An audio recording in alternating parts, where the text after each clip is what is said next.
Do do do, theme song. Do do do, I'm broke so this is my theme song. Do do do, just imagine this is an awesome theme song. Do do, theme song. Left of the box.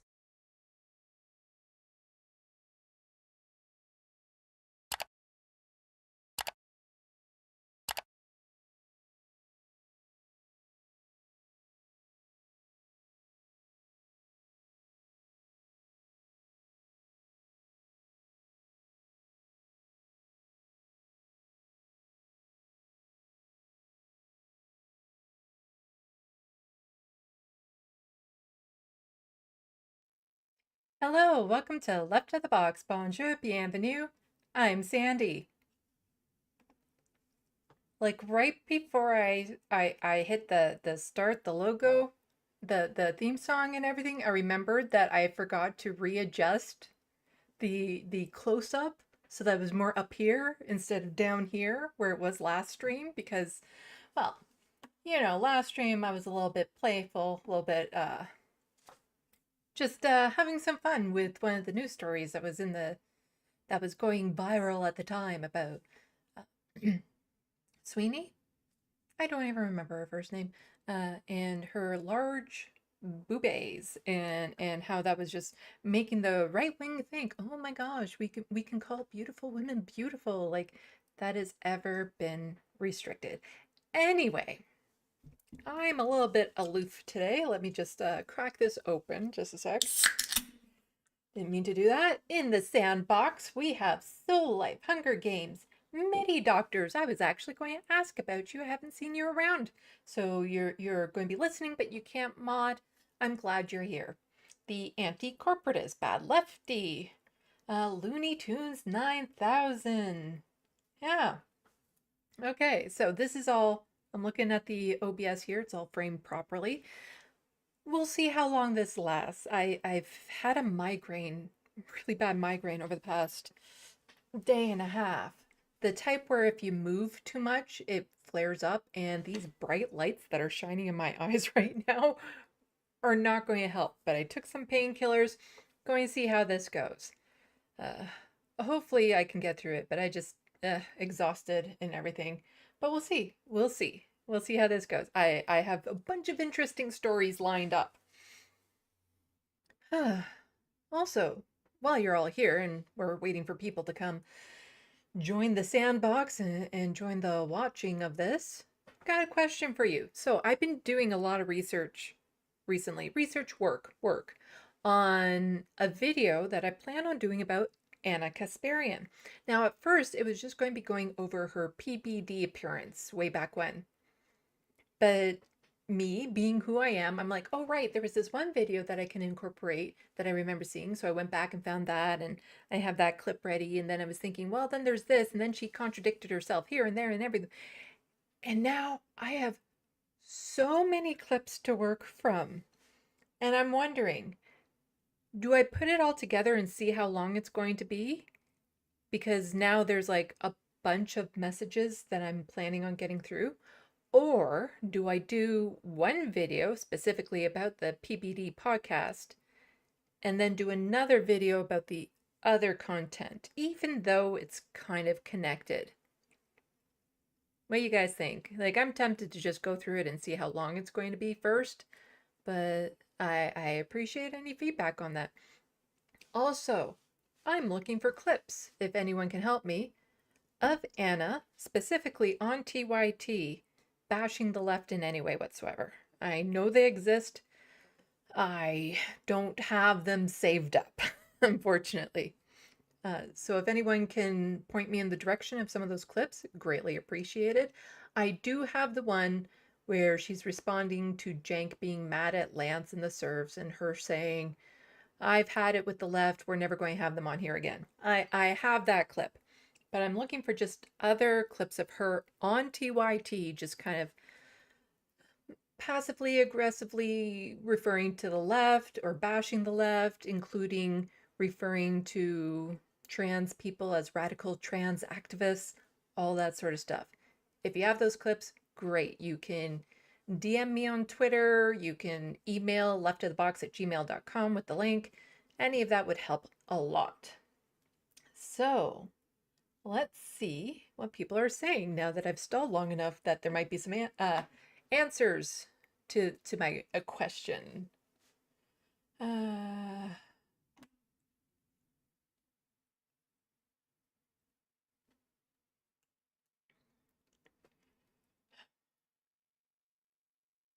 Monica G, I'm about to clock into work. Just wanted to say hi and have a great stream. Well, hello, Monica G. And I hope you have a good day at work. I'm going to be talking about working conditions here in Canada in a little bit. Well, not so much working conditions, but just cost of living issues and stuff. And there's a strike happening at one of the universities here that I haven't seen any real coverage on. So we'll touch on that. Bad Lefty, you know your crap, Sandy. Trust your gut, in my opinion. Sorry if that's not helpful. You know what? It could be helpful. Because I think I asked for people's opinion in a way of me just kind of confirming what I already want to do anyway and seeing if people agree with what I want to do or if there's a lot of pushback against saying the thing that I'm kind of leaning away from to see if I'm completely out of line, you know? Because I already feel like I'm going to try to put it all in one video and see how long it's going to be and cap it at a certain length or something of that sort. It's just it looks long right now because I go into a crazy amount of detail in my notes and stuff.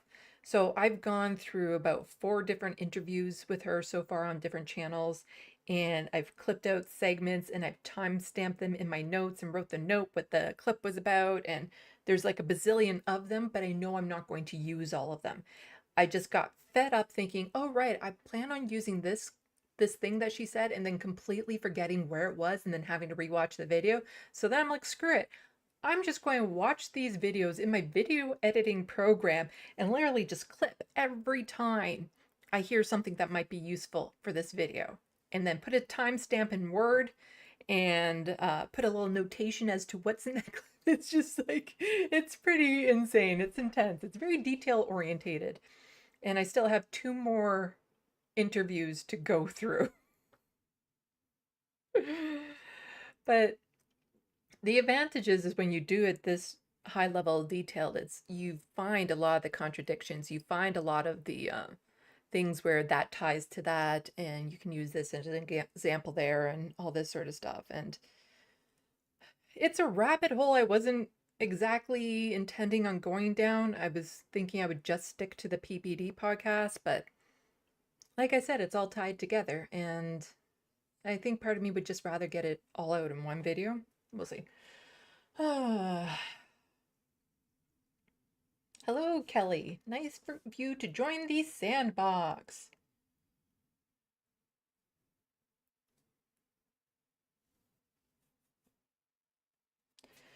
Yeah, so I got another shout out on the Majority Report today. Somebody called in, and it was so nice of them. And so I have it ready for people to listen to because why not?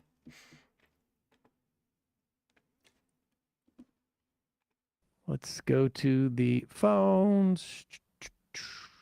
Calling from 587 area code. Who's this? Where are you calling from? Hi. Hi. Hi, it's Angela from Alberta, and I'll try to be quick because Who is it? Can you hear me? Yeah, who is it? It's Angela from Alberta. Angela from Alberta. What's on your mind? Sorry for all the multiple Canadian calls. I'm just going to try to be quick. There has been a lot of Canadian calls into the Majority Report as of late. I swear I have had nothing to do with it. It's just a lot of Canadians, I think, watch the Majority Report just given the IM names of the people who IM the show and the people who call in. I think they have a very large Canadian audience. Something Sam is probably not aware of. But, you know, it's something you should at least think about next time. He was on that, oh gosh, what was it? The other network, they were licensed out to them, Peacock. They were on the Peacock network. And they were saying, you know, the ratings weren't that good there. And so that's why they didn't continue it after the year and stuff. And I don't know if it was just me or if he doesn't know, but I tried to watch the Peacock shows. However, I did not have access because I was in Canada. They weren't allowing Canadians to watch it, at least not here, saying that people in my area were blocked. And I don't think it was just Southwestern Ontario. I think it was Canadians in general couldn't watch the Peacock show. And I think that probably really hurt his numbers. Like, if he were to lose his Canadian audience, I think they'd be feeling it. Okay.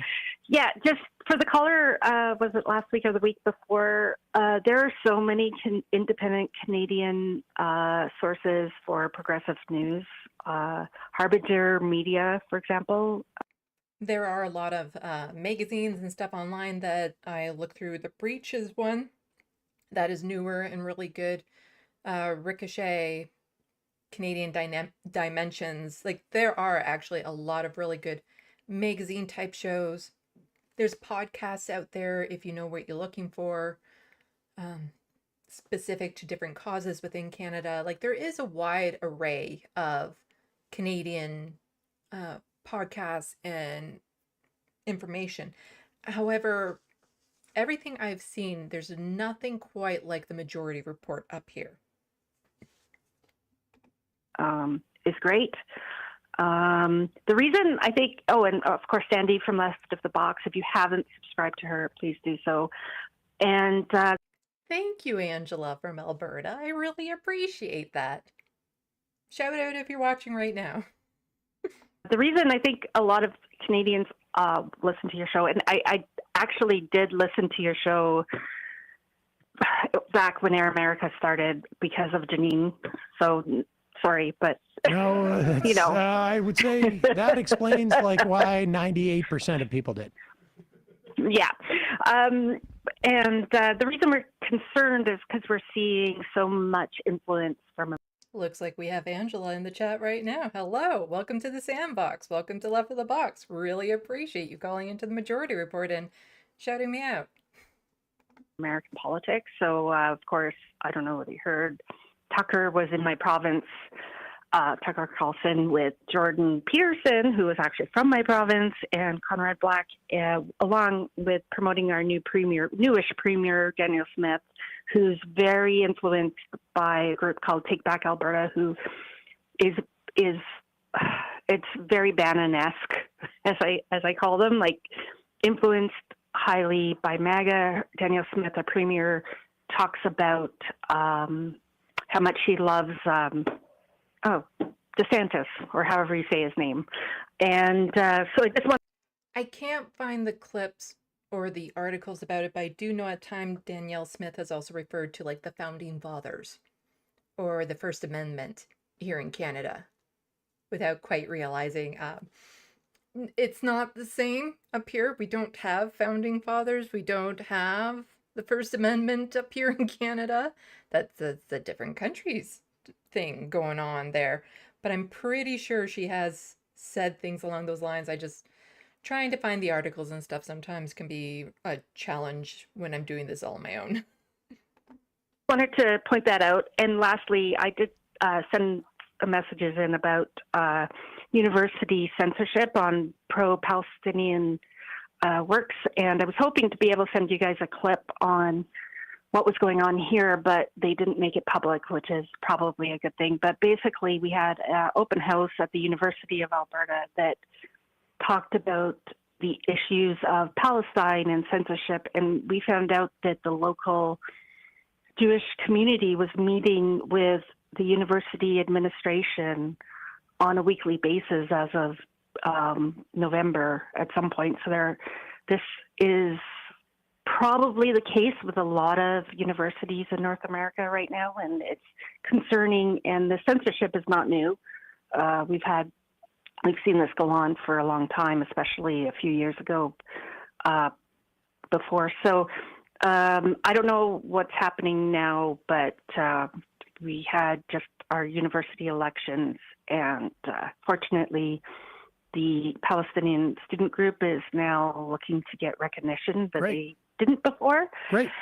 And lastly, just on that point, I think what you've been talking about with Palestine has been really great, and for progressive people on both sides of the border, keep coming out to events that talk about protests. We have weekly marches in Edmonton for calling for ceasefire in Palestine. We have had a few.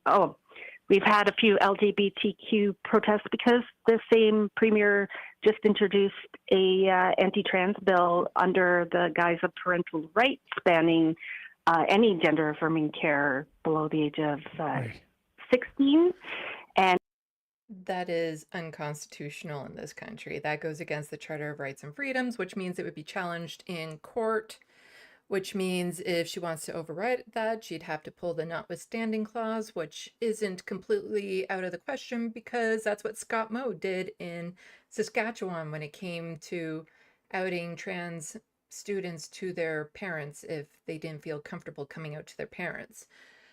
So a lot of the right-winger politicians here, they like to talk a big talk about what they plan on doing when it comes to things like restricting rights and things of that sort.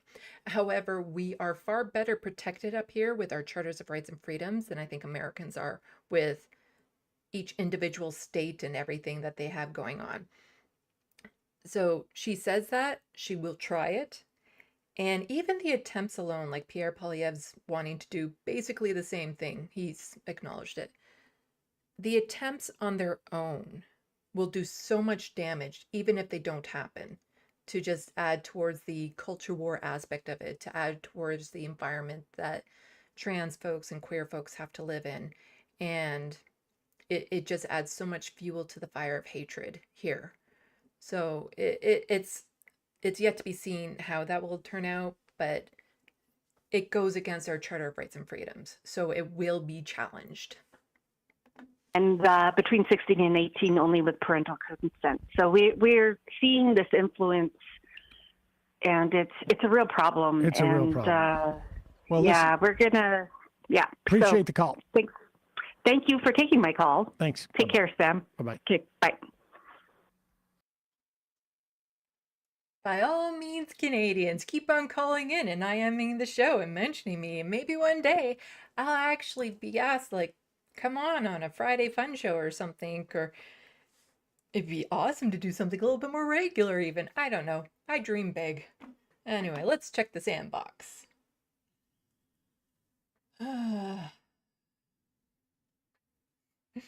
Bad lefty. So polite, crafty Canucks. Yes, we're very polite people. It's like, if you've seen any of my Rebel HQ videos, you know I do not fit that stereotype very well. I'm polite when I choose to be, if I like you. Bad lefty also saying, Sandy is MR Canadian royalty. I like to think so. So Life asking, wait, wasn't Peacock just a mirror of his YouTube channel? No. So they did extra interviews specifically for Peacock, and that's why they had to get off at a certain time and things of that sort.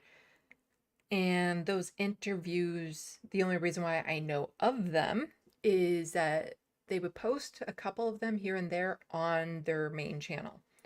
Unfortunately, they didn't post all of them, and I tried watching, but like I said that it was not available to me in my area, which I take as Canada.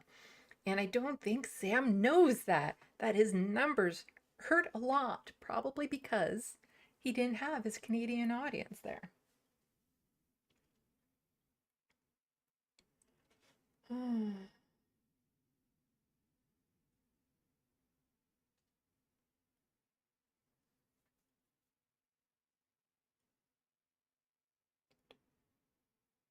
Hunger Games 1989. I just saw the news about Next on my breaking news app that it was ruled a suicide. I saw something about that right before I started streaming. I plan on looking into that a little bit more before I say anything about it. Angela W. Danielle Smith is not a smart woman. I concur. Like, just the like, how embarrassing is it for her that she invited herself up on stage with Tucker Carlson? She was not part of that speech. She was not part of that panel, but she kind of, wedged herself in there on stage. Be like, can I be on here with you guys? Please, please, please. Come on, come on. I'm on your side. It was just, oh, how embarrassing. Be like, if I went to see the Boston Live show or something, and then I just kind of wound up on stage with them, and it's like, what? I'm supposed to be here? Well, I guess it would work. That scenario would work like if they were to do a show in Toronto, a live show in Toronto. The Majority Report did a live show in Toronto, and I just invited myself up on stage as opposed to having been prearranged or something. It'd be kind of embarrassing, just a little. Hunger Games 1989 asking if they can share a link. I'm not sure. Angela W. Notwithstanding clause is stupid. That it is. Yeah, Hunger Games. I'm not sure what you want that link for. But I don't think you're able to just post it in chat. So, and sometimes in the YouTube comments, they'll filter those out before I see them. So the best way is to just email LeftoftheBox@gmail.com.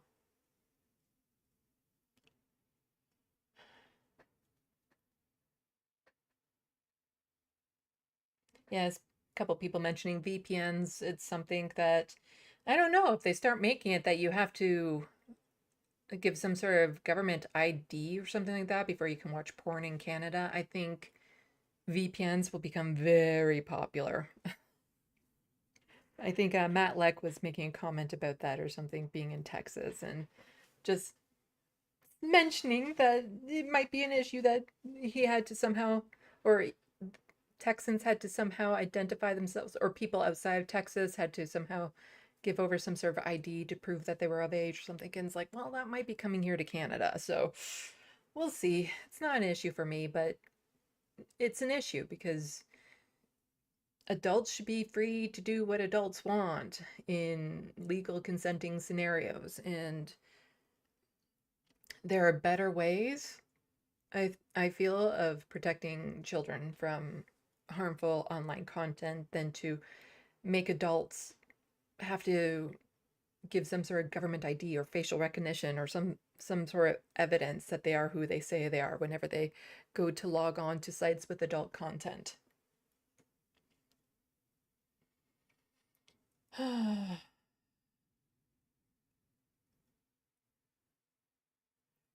Okay, well, speaking of Palestinians in Gaza, I have some of my Canadian kind of surrounding news with that. Pierre Poilievre.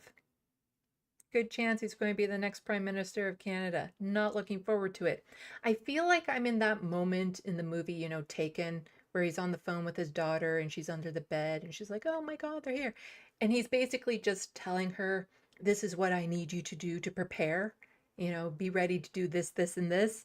I feel like I'm in that state right now with Pierre Poilievre. Like it's inevitable that he's going to become Prime Minister. And now the message out there is more about how do we prepare for his eventual arrival and how do we start organizing to fight back instead of just letting it creep up on us and act surprised when it happens. Like, let's have everything in place to go as soon as he becomes Prime Minister. Let's have the foundations in place, the organizations networked, the signs ready to go hit the streets. Like, let's have all of that done and ready so that when it happens, we just hit go. And part of it is he's racist. He's a right-winger. Well, let's just say he might not himself be a right-winger, but he panders to them. And as Sam has said before, it doesn't matter what you believe in your heart, it's what you put out there in the world. And Pierre Poilievre is putting out in the world some really horrible undertone stuff. It is just... I'll show you what I mean.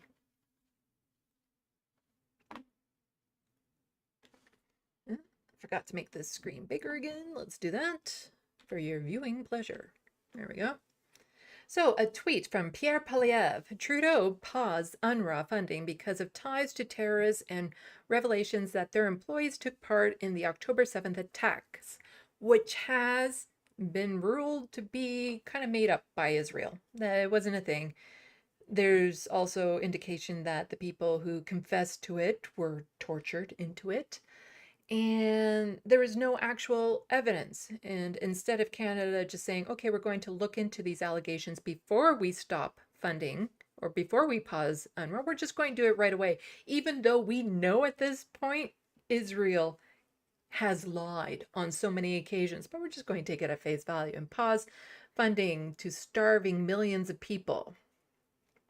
So even here in that first sentence, Pierre is false, and he's painting people, Palestinians, as just being terrorists because, again, you can be a part of a terrorist network and have a dental job. It doesn't mean that all dentists are part of that network. And so with an organizations of tens of thousands of people, and you have a few in there that are sympathetic towards a Hamas terrorist attack, it's not a reflection of that organization. So a month later, he flip-flops. No, he doesn't flip-flop. Justin Trudeau did not flip-flop. He actually gave into pressure, which is good and why we need to keep on doing it. We need to keep on pressuring him to correct course on this whole issue. His next step, says Pierre Poilievre, will he send out his MPs from Jewish ridings to criticize the latest decisions so that liberals can be all things to all people? Jewish ridings? I'm sorry, but is there such a thing as a Jewish riding in Canada? Like there are ridings where there'll be a higher ratio of Jewish people in it, no doubt about it, but I can't say for sure if there would be any riding that is specifically Jewish. Or does he mean people like ridings with Jewish MPs? Are those considered then Jewish ridings? Like what exactly is he trying to get at here with this by saying it's Jewish ridings? And as some people are commenting underneath, it's like, what exactly? Is there a Jewish riding? Christo Avila saying there is no riding where Jews are even 30% of the population. This is just rank anti-Semitism, but as long as you can back Israel, you won't get shit for it. Yeah. I lived in a very Jewish area in Toronto when I first moved there, and I still don't think that would be considered a Jewish riding. Learned a lot about Jewish people when I moved there. I was very naive. There are some things they just don't teach in school, especially when you grow up in a very kind of conservative Christian city. It was eye-opening, big time. Anyway, that's a story for a whole other stream about how I learned about Jewish people. But yeah, this is just Pierre Poilievre showing his ass.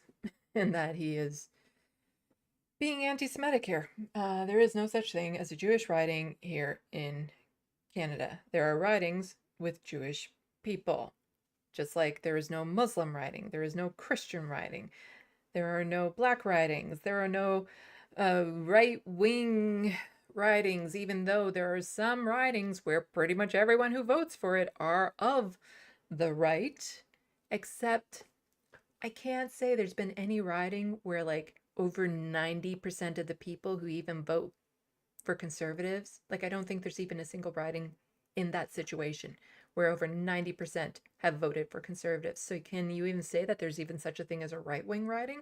No. It's just Pierre Poilievre being anti-Semitic. And an asshole. He's a big asshole. Abernathy is just off to the side. I am not happy with that cat right now. No, they broke into this room overnight and took more push pins out of the wall, and he damaged one of my collector's posters, pulling out a push pin that he could then play around with. And then he snuck into the bedroom, I guess while I was sleeping or during the day, chewed through the cord of my electric blanket. I love that cat. I love that cat. I have to keep on trying to remind myself I love that cat because, oh my God, he is testing his cuteness right now, that cat. Anyway, back to the news. Let's see. So, the Prime Minister's office has released a statement. This was back on March 9th. Let's make this. Can I make this bigger? It's a bit better that way. So, yes, we have official releases from the Prime Minister's office. So, in this, he says yesterday, he doesn't say, but the Prime Minister's office says, yesterday, Prime Minister Justin Trudeau spoke with Minister Benny Gantz, a member of Israel's war cabinet. Yes, we have a lot of politicians. We'll get to Melanie Joly in a minute. Going over and talking with a lot of people from the Israeli government. Yep. Checking with their counterparts in the Israeli government, talking about how they can work together and all that sort of stuff. And they're not giving the same courtesy to the Palestinians in Gaza. They're not acknowledging their plight in any meaningful way. They're just keeping it focused on Israel. The Prime Minister and Minister discussed the situation in Israel, the West Bank, and Gaza. Can we move that sentence around a bit? The situation in Gaza. How about let's just put the situation in Gaza, the West Bank, caused by Israel. Can we just do a little bit of wordplay there? So, this is how it should have said. The Prime Minister and the Minister discussed the situation in Gaza, the West Bank, that is currently caused by Israel.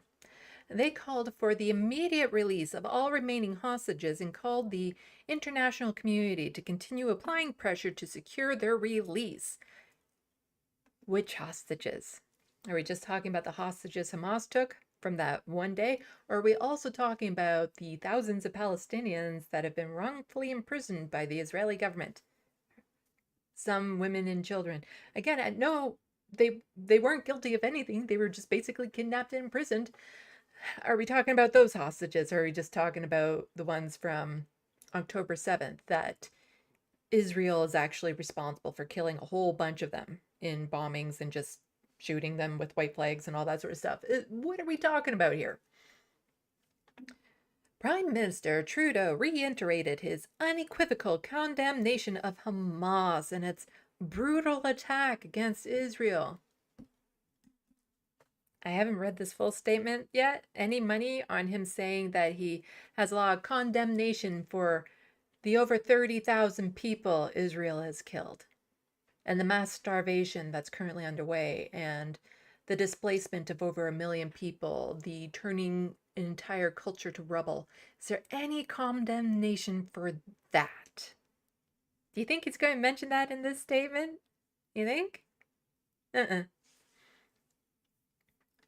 Prime Minister shared his concern around Israel's planned offensive in southern Gaza city of Rafah and the severe humanitarian implications for all civilians taking refuge in the area. There are ways of pressuring Israel to, not attack a refugee camp that is in dire need of food and medical help. He added the protection of civilians is paramount and a requirement under international humanitarian law. A bit late to be pulling that out of the hat. Huh? Israel has already slaughtered tens of thousands of innocent people. More children have died in this, not conflict, but this attack from Israel since the beginning of this current conflict, so October 8th, than there has been in all wars for the past 4 years. Israel is not abiding by humanitarian law. But, where is that condemnation for that? Where is his language saying that the brutal attack from Israel directed towards the Palestinian, the horrific attack, the unconscionable situation that Israel has put the people in Gaza in? Where's that language? Or is it only the brutal attack from Hamas? he added the protection of, oh yeah, okay. The Prime Minister underscored the importance of increasing the volume of life-saving humanitarian aid for civilians, stressing the need for it to reach all of those in need safely and without delay, as well as ensuring supplies do not reach Hamas. Well, you know what Israel is going to say, that the only way to make sure that those supplies don't reach Hamas is by not sending any in, because Hamas is everywhere, according to them, including in a refugee camp.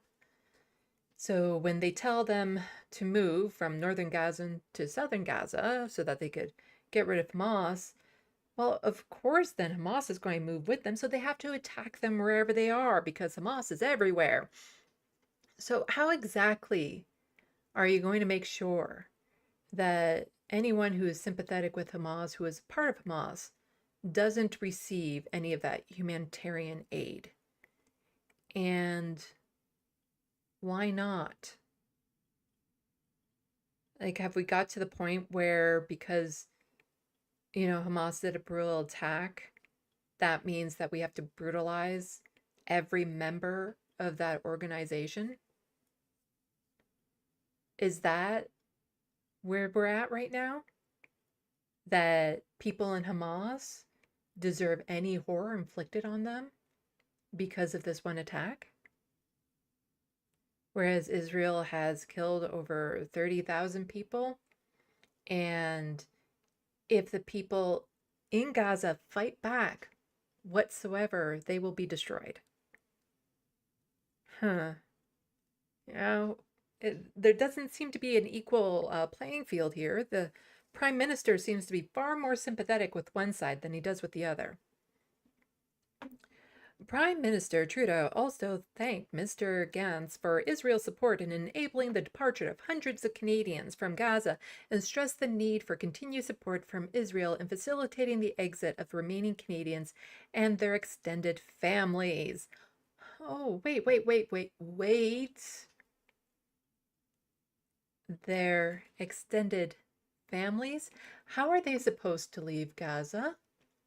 Because, here in Canada, aren't we so gracious? We have a program that will allow 1,000 refugees from Gaza to get an emergency temporary visa. They have to have family here who can support them for a year, and they have to undergo so many checks and documentation, including things like, being able to give an employment history since they were 16, including the names of all their supervisors and stuff, which I'm sure matters when a lot of those, like they worked at a bakery in Gaza that no longer exists and all the owners are dead. Like, what are they supposed to do? And the amount of hoops that they have to jump through if they can even find the office to get to. So far, 0 people have been able to take up the Canadian government on their 1,000, which they're going to be flexible with their cap, entries into Canada, even though almost 1 million of these temporary visas were granted to Ukrainians, and over 200,000 have taken them up. Since the beginning of the Syrian civil war, about 75,000 Syrians have been able to come to Canada. And so that's almost 10 years now. So over 10 years. But, that 1,000, aren't we so generous and kind up here in Canada? Prime Minister Trudeau reiterated Canada's support for the right of Israelis and Palestinians to live in security, peace, and stability, and Canada's long-standing support for a two-state solution. Not going to happen at this point. Never going to happen. The Prime Minister and the Minister reaffirmed the strong bond between Canada and Israel and agreed to remain in contact as the situation continues to evolve. Yeah. Just, the other thing that I can't help but think about is, the Canadians, the Canadian citizens in Gaza, the ones who are able to get to the border, to get out, how horrific all of this must be for them to have to leave friends and family and loved ones behind in that horror while they escape. Like the amount of survivors' guilt that they must feel over that. Like the easiest way to protect all Canadians in Gaza would be for Israel to stop bombing and killing them and to start sending in so much humanitarian aid and food and healthcare. That's how you keep the Canadians in Gaza safe right now. Not by, hoping that a few of them can get to the border, bribe the Egyptian officials to get across it, and have all the paperwork and everything necessary to prove they are who they say they are before they can come here, leaving behind so many people that they love. Yeah.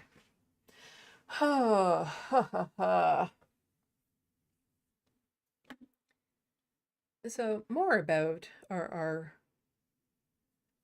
connection, or, well, Melanie Joly. She is the Foreign Affairs Minister here in Canada. She's been on top of this because, this kind of falls under her, sort of, she has a lot to do with this. Not the only one, because it was a different minister that halted the funding to UNRWA. But she's the Foreign Affairs Minister. And she's apparently in Israel right now, met with Israeli counterpart in names I don't know. I just don't know. To reiterate Canada's solidarity with Israelis and the importance of getting Canadians out of Gaza, bringing hostages home, protecting civilians, increasing humanitarian aid in Gaza. We discussed the need to end violence through sustainable ceasefire, with Hamas laying down its weapons. With Hamas laying down its weapons. Because that's really the problem right now, isn't it? It's Hamas firing all their weapons that they have and their attacks. That's the problem right now, apparently, to them. Because here's the thing, if Hamas were to cease to exist right now, nothing would change. Israel would still continue doing what they're doing, claiming that Hamas is still there. And yeah, like, what would change? Seriously. Hamas isn't a threat to Israel right now. Them laying down their arms doesn't change anything from yesterday. Looking forward, we also spoke about the long security for the region for Israel through a two-state solution. It's not going to happen. There can't be a two-state solution there anymore. It's just... But she's been, Melanie Joly has been tweeting up a storm while she's there. Another tweet. Meeting with President, we exchange views in the conflict of Gaza, the need to get more Canadians out of Gaza, secure the release of hostages, and protect Palestinian civilians. Again, just while you're there talking to these influential people, maybe tell them to stop bombing, or that we'll stop sending them money and weapons. We'll actually apply pressure. That might be good. I also raised our concerns with the planned military operation in Rafah. You don't express concerns about this. You tell them hell no. You just... This goes back to that statement that was released way back when, saying that, a ceasefire would be nice. They weren't directly telling Israel that there needs to be a ceasefire. They were just like, well, if you guys do it, we'll agree with it, and probably should happen, but we're not going to say anything. We're not going to push you into doing it. How is this any different? Where it's like, you know what, we would really prefer it if you didn't have a military operation go into a refugee camp where people are desperate, starving, already injured, traumatized beyond belief, that have nothing to defend themselves, no protection, no shelter other than some tents, maybe if they're lucky. Could you please not go in there and start bombing them? Because, it's just not a good thing to do. Like, I don't know, but if you do, not much we can do to stop you, I guess. Like, we have so much more power to do something about this, that it is sickening that they're going over there and acting so friendly with people that are actively engaged in a genocide. Yeah, Agent NDN recently tweeted out a video I'll see about sharing it. It's mostly in French. I only pretend to know French. What about the Canadians illegally buying plots of lands in the occupied West Bank? Yes, that is happening. And well, we had the issues at the synagogues in Toronto and Montreal, where that's where they were having their real estate events in, houses of worship. And then other people were complaining, like, why are you protesting our synagogues and making Jewish people feel uncomfortable? And then it's like, do you know what's happening in those synagogues right now? Like, and in the video that Agent NDN tweeted out, one person does get pushed back on that because he didn't realize the event that was happening in the synagogues. He's just like, oh, we're here to do a counter protest against Hamas terrorists or Hamas sympathizers. And then when he was actually questioned about what was going on in there, you could see the wheels turning. And I think later on he's going to come to accept what was happening and then feel bad for being there. But in that moment, it is a bit much to ask somebody to believe all these things without them actually going in and checking in on it first. Because why should he believe any random person with a mic in his face? So hopefully that person did then dig deeper into what was happening and then realize that, oh, maybe it was a bad look to be there on the side of Israel. Actually, maybe in my next live stream, I'll clip out that part because some of the video was in English, some was in French. The person who put together the video is Quebecois. But the interview with the one protester was in English. So I'll see about having that part ready for the next live stream. So here we have Melanie Joly. Again, more tweets. We believe Israeli women and we stand with them in their fight for justice. Today I sat down with the First Lady of Israel, Michal, to discuss the sexual violence committed by Hamas on October 7th and our support of survivors. No doubt there probably was sexual violence on that day, and it's horrific, but it's also been shown to be exaggerated by a lot. Not to mention, again, there's lots of sexual violence being perpetrated against the Palestinians. She actually does sort of kind of maybe acknowledge it. We'll see. We'll see. So she follows up by saying, we have offered RCMP support in investigating these crimes. And today I announce we will be providing $1 million to organizations who are supporting survivors of sexual violence committed by Hamas on October 7th. More money to the Israeli government. More money because of this horrific attack by Hamas. And meanwhile, what's happening with the Palestinians? But we're going to send more money to the Israeli government. We're going to invest our resources, have offered RCMP support to investigate this. Are we talking about Canadians that were attacked by Hamas? Or we're just offering our police state to another state? Is that what we're doing here? Because we're not talking about Canadians who were attacked, just the survivors, the sexual violence survivors of this. Huh. Well, you see, she does then tweet this out. We believe Palestinian women. So here, we believe Israeli women, and here we believe Palestinian women. Allegations on sexual and gender-based violence against them must be investigated and Palestinian women must be supported. Today I announced in the West Bank that Canada will commit $1 million to support this important work.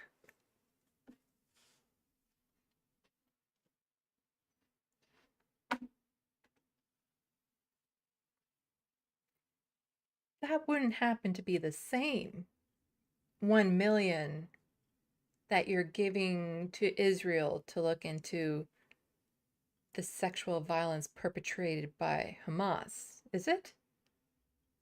Is it the same 1 million? Or is this a separate 1 million to look into the sexual violence perpetrated against Palestinian women from the IDF? from being imprisoned. Are we talking about two sums? Because she didn't make that clear in the tweets. If these were two separate amounts of money going, because here it's just, I announce in the West Bank that Canada will commit $1 million to support this important work. So just allegations on sexual and gender-based violence against them must be investigated, and Palestinian women must be supported. So it's still very vague. Just announce that, commit $1 million to support this important work. Whereas back here, we have offered RCMP support in investigating these crimes. So a lot more specific. We're talking about the crimes of Hamas back on October 7th. And today I announced we will be providing $1 million to organizations who are supporting survivors of sexual violence committed by Hamas on October 7th. That is very specific. This one not specific. This one very specific. And it just happens to be the same amount of money? Huh. I'm suspicious. This doesn't sit right with me. It seems like she's talking about the same sum of $1 million that is going to be going to organizations who are supporting survivors of sexual violence committed by Hamas on October 7th. Because here it's just nothing about the RCMP, nothing about any organizations that this money is going to.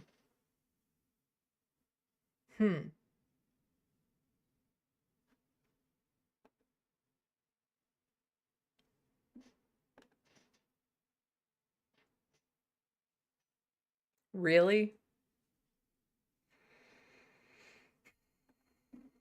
Yeah. But then here we have Jessa quote tweeting Melanie's tweet about the offer of RCMP support in the $1 million. And Jessa says, "May this woman never hold office again. We won't search a landfill where we know the remains of Indigenous women lay, but RCMP have capacity for this? Not one living survivor has come forward and gone on record." What is this about? Yeah, huh. What is Jessa talking about here suddenly? Won't search a landfill? Well, from the agent NDN, it's like all eyes on Wab Canoe to make good on his promises. Wait. What promises? So, hi, Wab Canoe. Just FYI, this National Day of Action is coming up on March 8th. You've been premier for a while now, and didn't you say this would be a priority for you? Drumming with the kids the other day was cool, but could you look for these women, please? Huh?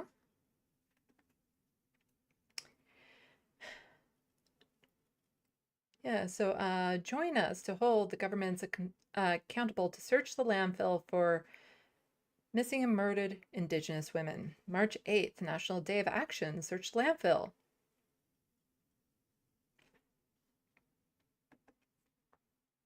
A lot of you may not know, because this has been going on for quite some time. A killer has admitted to putting the bodies of at least 3 Indigenous women in a landfill in Winnipeg. And the RCMP and the government and the municipality have all refused to search this landfill, knowing full well the bodies of these women are in there. Wab Canoe recently was elected premier of Manitoba, and there was a lot of hope for him because he was the first First Nations premier of any province in Canada. Now, it's not just because he was of First Nations that, this should be a priority for him. He ran on it. He ran on making this a priority. In fact, I had a whole bunch of notes and everything together, and I was thinking that I was going to do some sort of TikTok about the issue of searching the landfill. I had tried reaching out to people who are at the base camp outside of it, who are protesting it. to try to get them to come on my show to talk about what was happening there. But then I was thinking, you know what? Now that Wab Kinew has been elected, well, he's promised. And he's NDP and he's First Nations. So he promised that he was going to make this a priority and finally give the families of these victims some peace. But they haven't.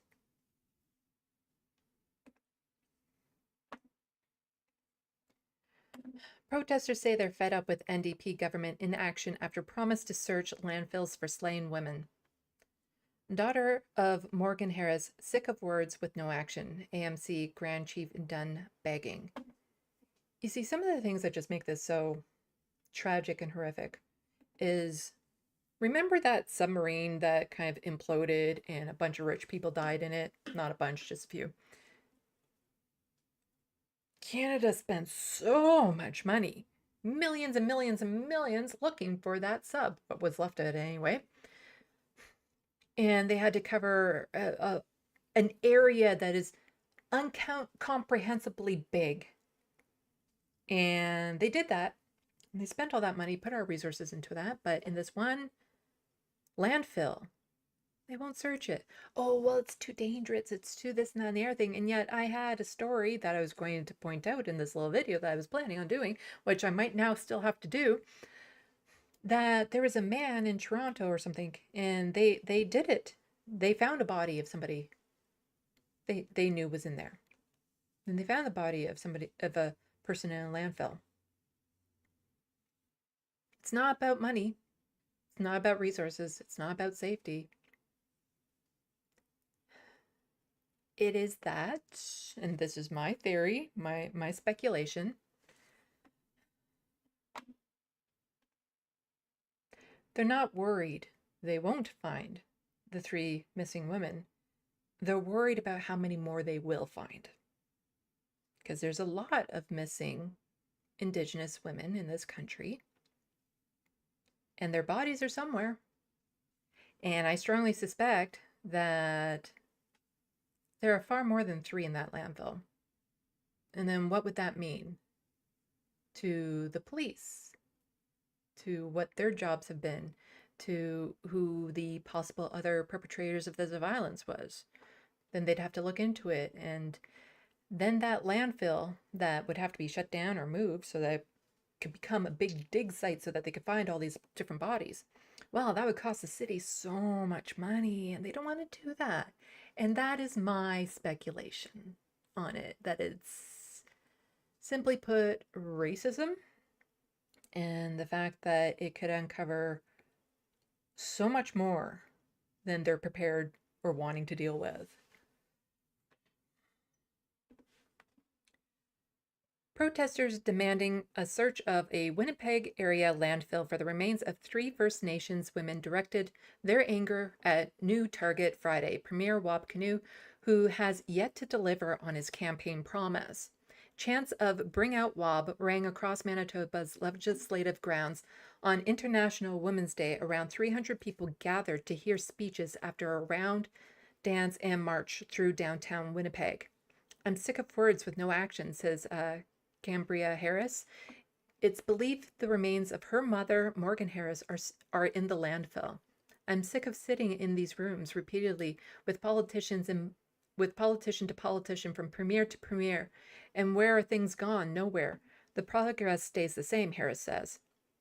Police said a year ago they believe the remains of Morgan Harris, 39, Mercedes Myron, 26, were taken to the Prairie Green landfill just north of Winnipeg in May 2022. Police have said they were victims of an alleged serial killer. There is a third woman that they also believe is in there. The families of the women have been fighting to have landfills searched ever since. I believe the third person is they don't know who she was. Just that he confessed to it. 3 First Nations women. Friday's demonstrations was part of National Day of Action urging governments to begin scouring the landfills. Several events were held across the country. The Winnipeg event began with a round dance preceding a march to the steps of the Manitoba Legislative Building where Harris and others spoke. Assembly of Manitoba Chiefs Grand Chief Kathy Merrick told the crowd she's done with pleading. We are going to quit begging. No more begging. Do the fucking work, she said to rounds of cheers. Harris said they voted Canute's government into power last October because of his commitment to search the landfill, which the previous PC government rejected, then turned its opposition into an election issue. Yeah, they were literally just saying, we'll never do this. Like, it was sick. It was sick what they were doing. It's now time for him to hold up to his word, she said. Friday's demonstration was held on International Women's Day. I don't understand how these governments can celebrate our women and our diversity when our women are still laying in landfills in garbage dumps that remain grave sites to this day. Shame, Harris shouted. How are you okay with letting women lie underneath piles of trash? What message and what precedent does that send? Jordan Myron's sister of Mercedes Myron blasted Canute for making promise after promise, but proving to be all talk, no action. Let's make some more noise and maybe he can hear us from in there, she told the crowd. A few hours later, the premier addressed reporters and again insisted his government would search the landfill, but he would not commit to a timeline. Yeah, so there's more to this, but just absolutely devastating story. I'll try reaching out again to the people who are at the base camp outside of the landfill to see if anybody would be willing to talk to me. It's hard, especially on Twitter now, because you can't just DM strangers. They have to be following you, and I'm not well known, so it's hard for me to connect with them to see if anybody... There are specific people, like they have media people that would be talking to me. And so I'm going to try reaching out to them again to see if any of them would be willing to come on my show. But I also plan on potentially making that video that I wasn't necessarily planning on making because I thought Wab Kinew might actually go through with his promise on this. He's NDP and First Nations and ran on it. He made this a campaign promise. And last thing about Gaza, before we move on to other Canadian news, we need a permanent ceasefire now, says Heather McPherson, a NDP MP, right to the Premier, Prime Minister, and all MPs. I was going to be adding these to the description box. I'll tell you in just a minute. So breaking, the NDP are forcing a parliamentary vote on a ceasefire now. Flood PM Trudeau's inbox, demand that he votes yes. And so if you remember last stream, the stream before, whenever I covered Brian Mulroney's death, you see, they were going to actually have this vote already. But then they decided to shut down Parliament to honor Brian Mulroney and put this off until the 18th because it's not like this is a pressing matter or anything. Just sickening. So I was going to add a link to this and tell Justin Trudeau vote for peace. And so I will add this link into the description box when I'm done, among a couple other links. And so this is a letter to send him that says, Dear Prime Minister Trudeau, for 5 months we have watched horror unfold in Gaza and in Israel. We grieve with two peoples utterly traumatized by violence, death, and terror, and we are outraged by Canada's failure to take action to try to stop it. Palestinians are suffering on a massive scale from Netanyahu's bombardments and ground offensives in Gaza. So many innocent people, including thousands of children, over 12,000, have been killed. Many more are forcibly displaced, injured, and are now starving. Canadians are terrified for their friends and family in Gaza. I don't have friends or family in Gaza, and you don't need to understand the horror that's happening there. Gaza is the worst place in the world to be a child. Canadians also continue to mourn friends and families in Israel who were killed in the Horrible Hamas terror attack and fear for their futures. Of course, still even the NDP can't just make this about what Israel's doing. We always have to circle around to what Hamas did. Those with loved ones who are taken hostage fear every day that they will never see them again. Oh, why won't they see them again? Because Israel might end up killing them. We are witnessing the complete failure of the international community to uphold international law and the failure of the Liberal government to lead us in the right direction. The Prime Minister, for 4 months, we have urged you to find the moral courage to take action to stop this horror. We are outraged by your failure to act. Canada cannot stand while thousands more die. In the absence of action from your government, the NDP have put forward a motion calling on your government to demand an immediate ceasefire and release of all hostages, suspend all trade in military goods and technology with Israel, and increase efforts to stop the illegal trade of arms, including to Hamas. Of course, always. Immediately reinstate funding to ensure long-term continued funding to the United Nations Relief of Worker Agency, UNRWA, and support the independent investigation. Support the prosecution of all crimes and violations of international laws committed in the region, and support the work of International Court of Justice and the International Criminal Court. Demand unimpeded humanitarian access to Gaza, ensure Canadians trapped in Gaza can reach safety in Canada, and lift arbitrary cap of 1,000 temporary resident visa applications. Like, generally speaking, this is really good so far. Ban extremist settlers from entering Canada, impose sanctions on... okay. Oh, okay, no. Ban extremist settlers from entering Canada, impose sanctions on Israel officials who incite genocide, and maintain sanctions on Hamas leaders. I'm hoping they mean like the Israeli settlers in the West Bank, those extremist settlers. If they're referring to those ones, then they should be banned from coming into Canada. Advocate for an end to the decades-long occupation of Palestinian territories and work towards a two-state solution. Again, this is not going to be perfect. Officially recognize the state of Palestine and maintain Canada's recognition of Israel's right to exist and live in peace with its neighbors. I'm adding my voice to those call the motion. Canada must call on Israel and Hamas to end blah, blah, blah. Yeah, with full recognition of their human rights. So add your voice. So that's what this letter is. And if you're Canadian, please send this in to Justin Trudeau. And I will remember to put this link in the description box below so that you can have easy access to it, or you can just Google it. Either way, it is important that we get as many of these messages to Justin Trudeau as possible. The pressure does help. It feels like it's not doing anything, but it does do something. It doesn't happen at the speed we want, the pace we want, but it does make a difference. Okay. Well, let's check the sandbox. Still have a fair bit to go over. Oh, okay, doing good on time.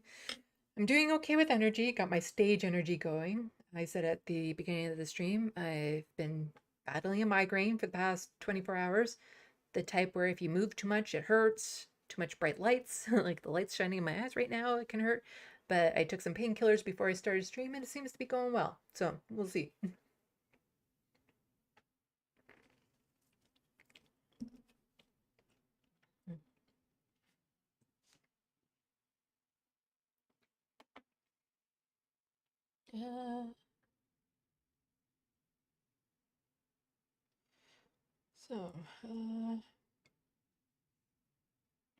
Soul Life, showing an ID for porns is wild.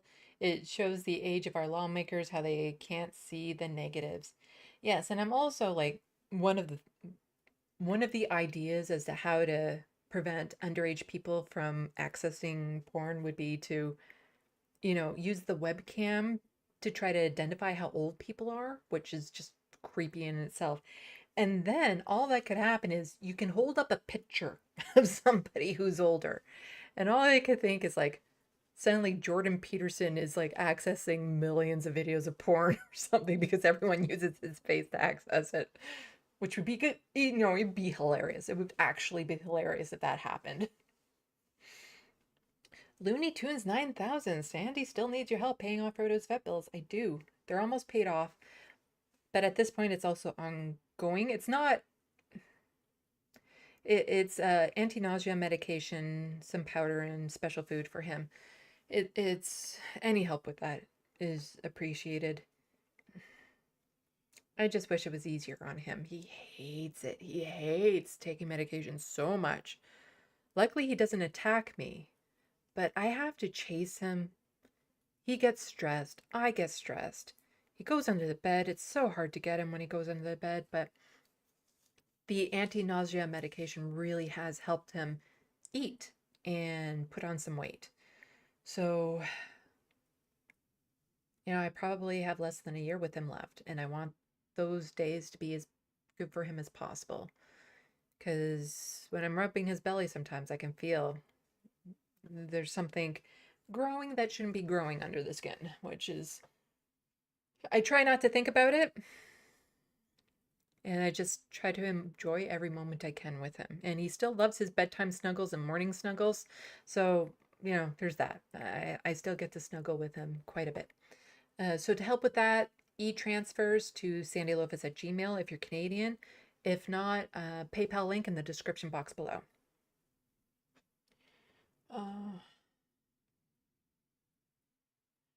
Vanessa says, I mean, the U.S. tortured people into confessing that there were weapons of mass destruction in the Middle East. Israel learned well. Yes.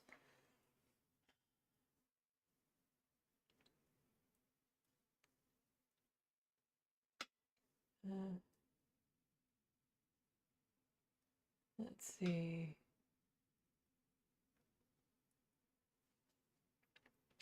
Kelly says, seeing what happened to the Palestinians, I have to work on not turning into a hater myself. Yeah.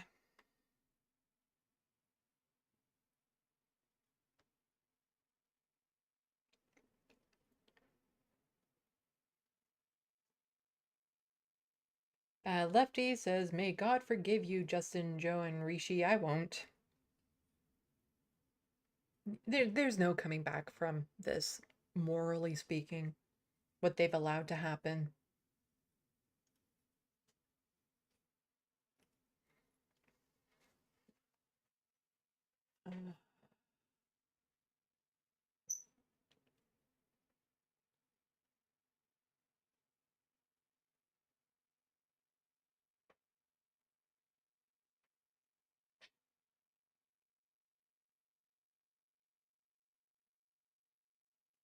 Angela W., of course it's the same money, suspecting what I suspect, that $1 million that they pledged towards Palestinians is actually that same 1 million that is pledged specifically to help the victims of the Hamas terror attacks that,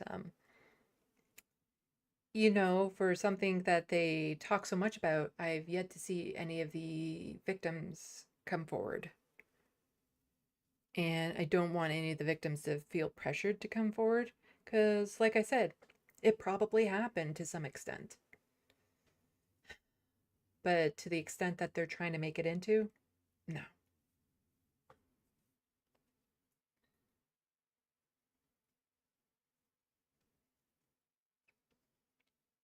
Let's see.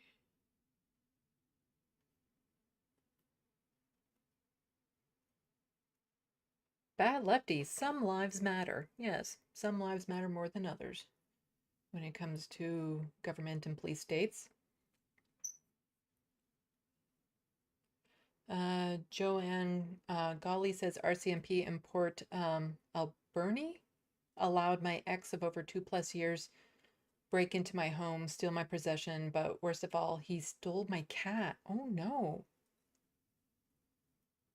Watching Canadians push towards conservative policies is disgusting. Why do Canucks always follow the septic tanks? So sorry to hear that. I would murder. I would murder if anybody stole my cats. I feel for you so much.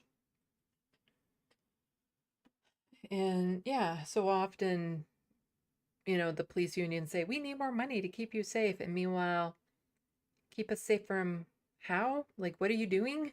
Like, sometimes we know exactly who the perpetrators are with certain types of violence and stalking and things of that sort. And yet, where's the help? We're quite often on our own. if you get your car stolen or broken into or anything of that sort, basically you file a report for insurance. That's it. You're not going to get your possessions back. They're not going to look into it, even if, because I went with somebody to the police station to help them through it.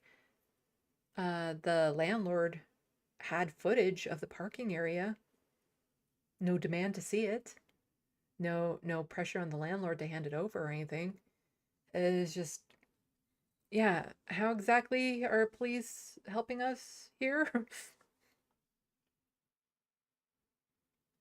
And just seeing the direction we're going right now with the probability of Pierre being the next prime minister.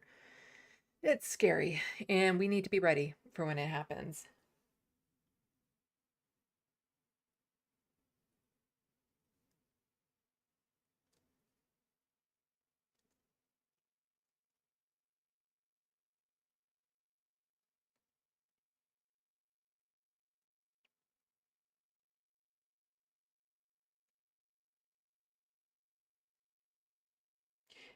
Yes, Joanne, I hope that somehow you get your cat back.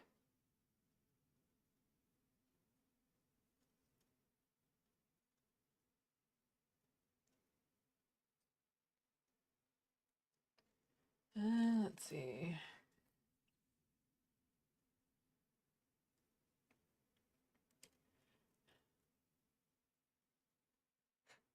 Bad Lefty still got that Sam mentioned me afterglow. What, me? That was pretty nice.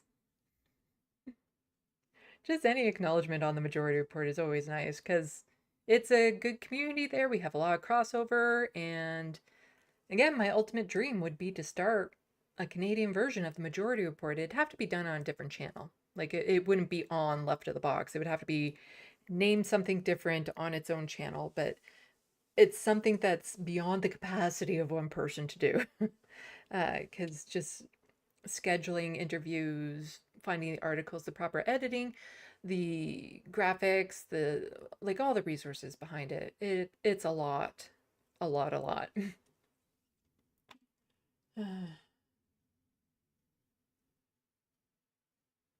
So, like, using Jordan Peterson's face to look at porn would be amazing in a world that links what we're watching to an identity. Well, that's part of my fear is that, if you have to link your identity to what porn you're watching, should there be a leak of that, it's going to destroy a lot of lives.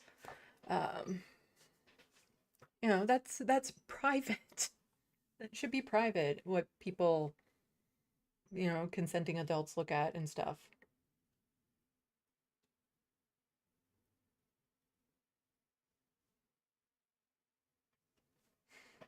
Jamin saying, LOL, just starting the stream, but damn, Sam C has absolutely no care for Canadian politics, nor does he always look like he's waiting for the calls to end. I think he falls in, like, he cares, but it's not his focus.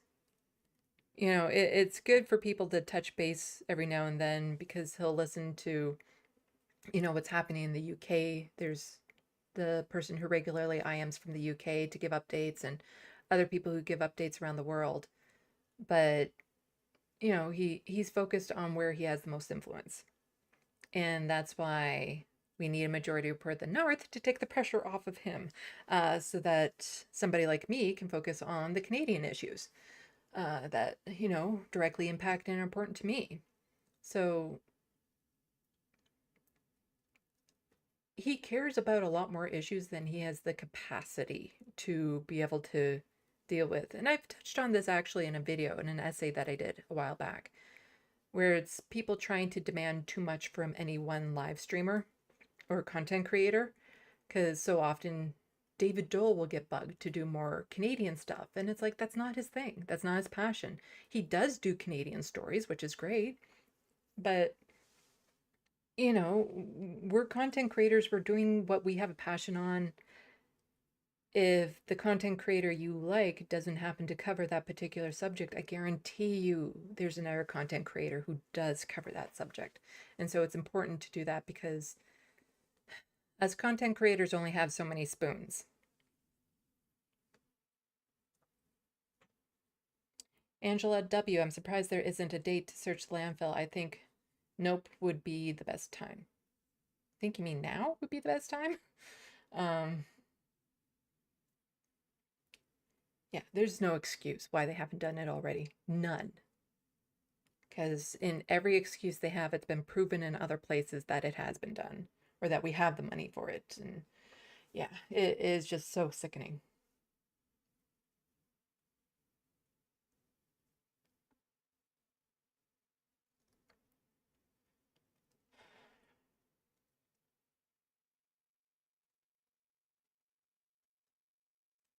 Okay.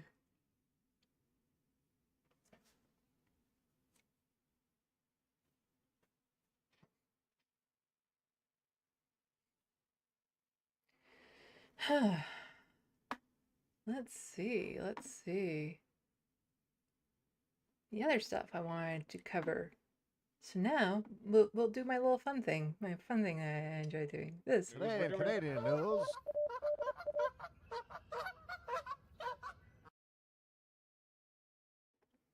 Speaking of more Canadian news, Nazi military monument. How about I start that sentence over again?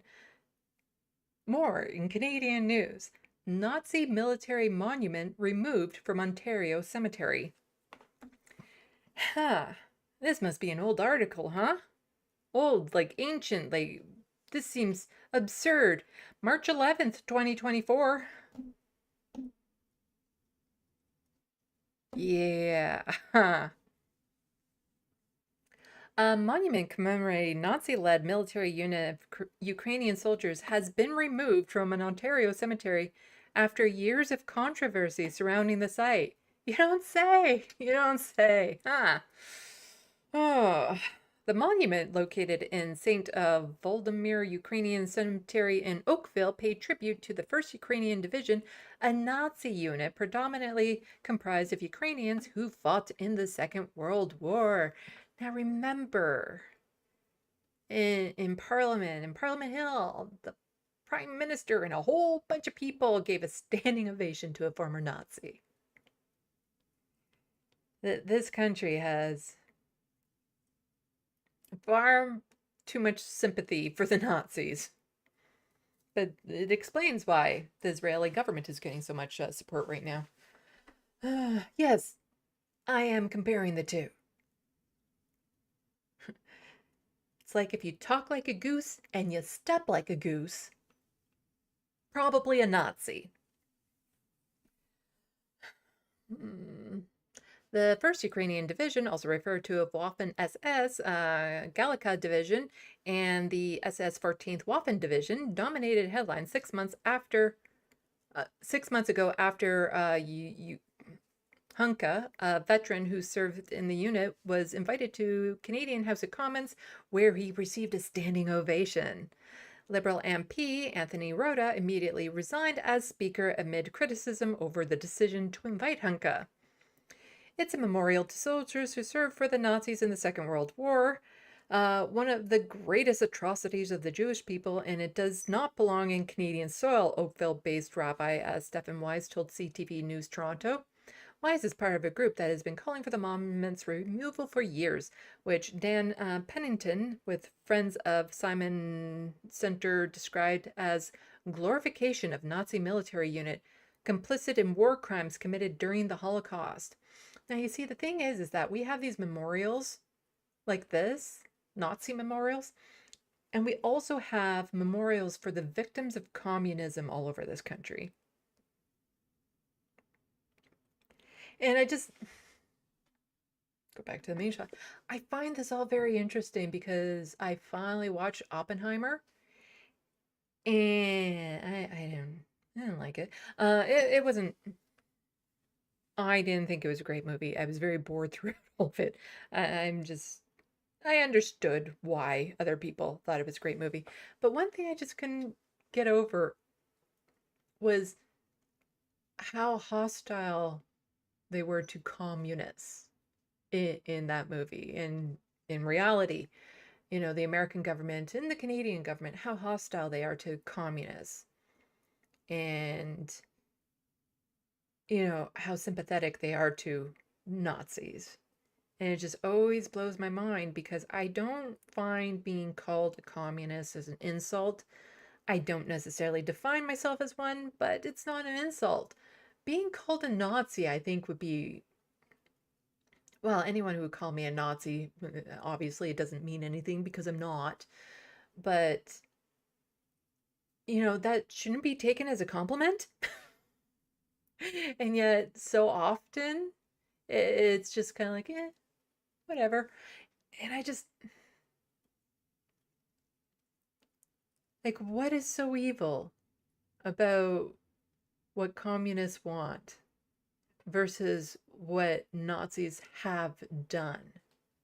It's just, I don't know a lot of the ins and outs and the political history and the theory and all that sort of stuff. I'm not read up on it, but it just seems so bizarre to me that they seem almost far more afraid of communism than they are of Nazis. And, there are very capitalistic reasons behind that and white supremacist reasons behind that, I feel.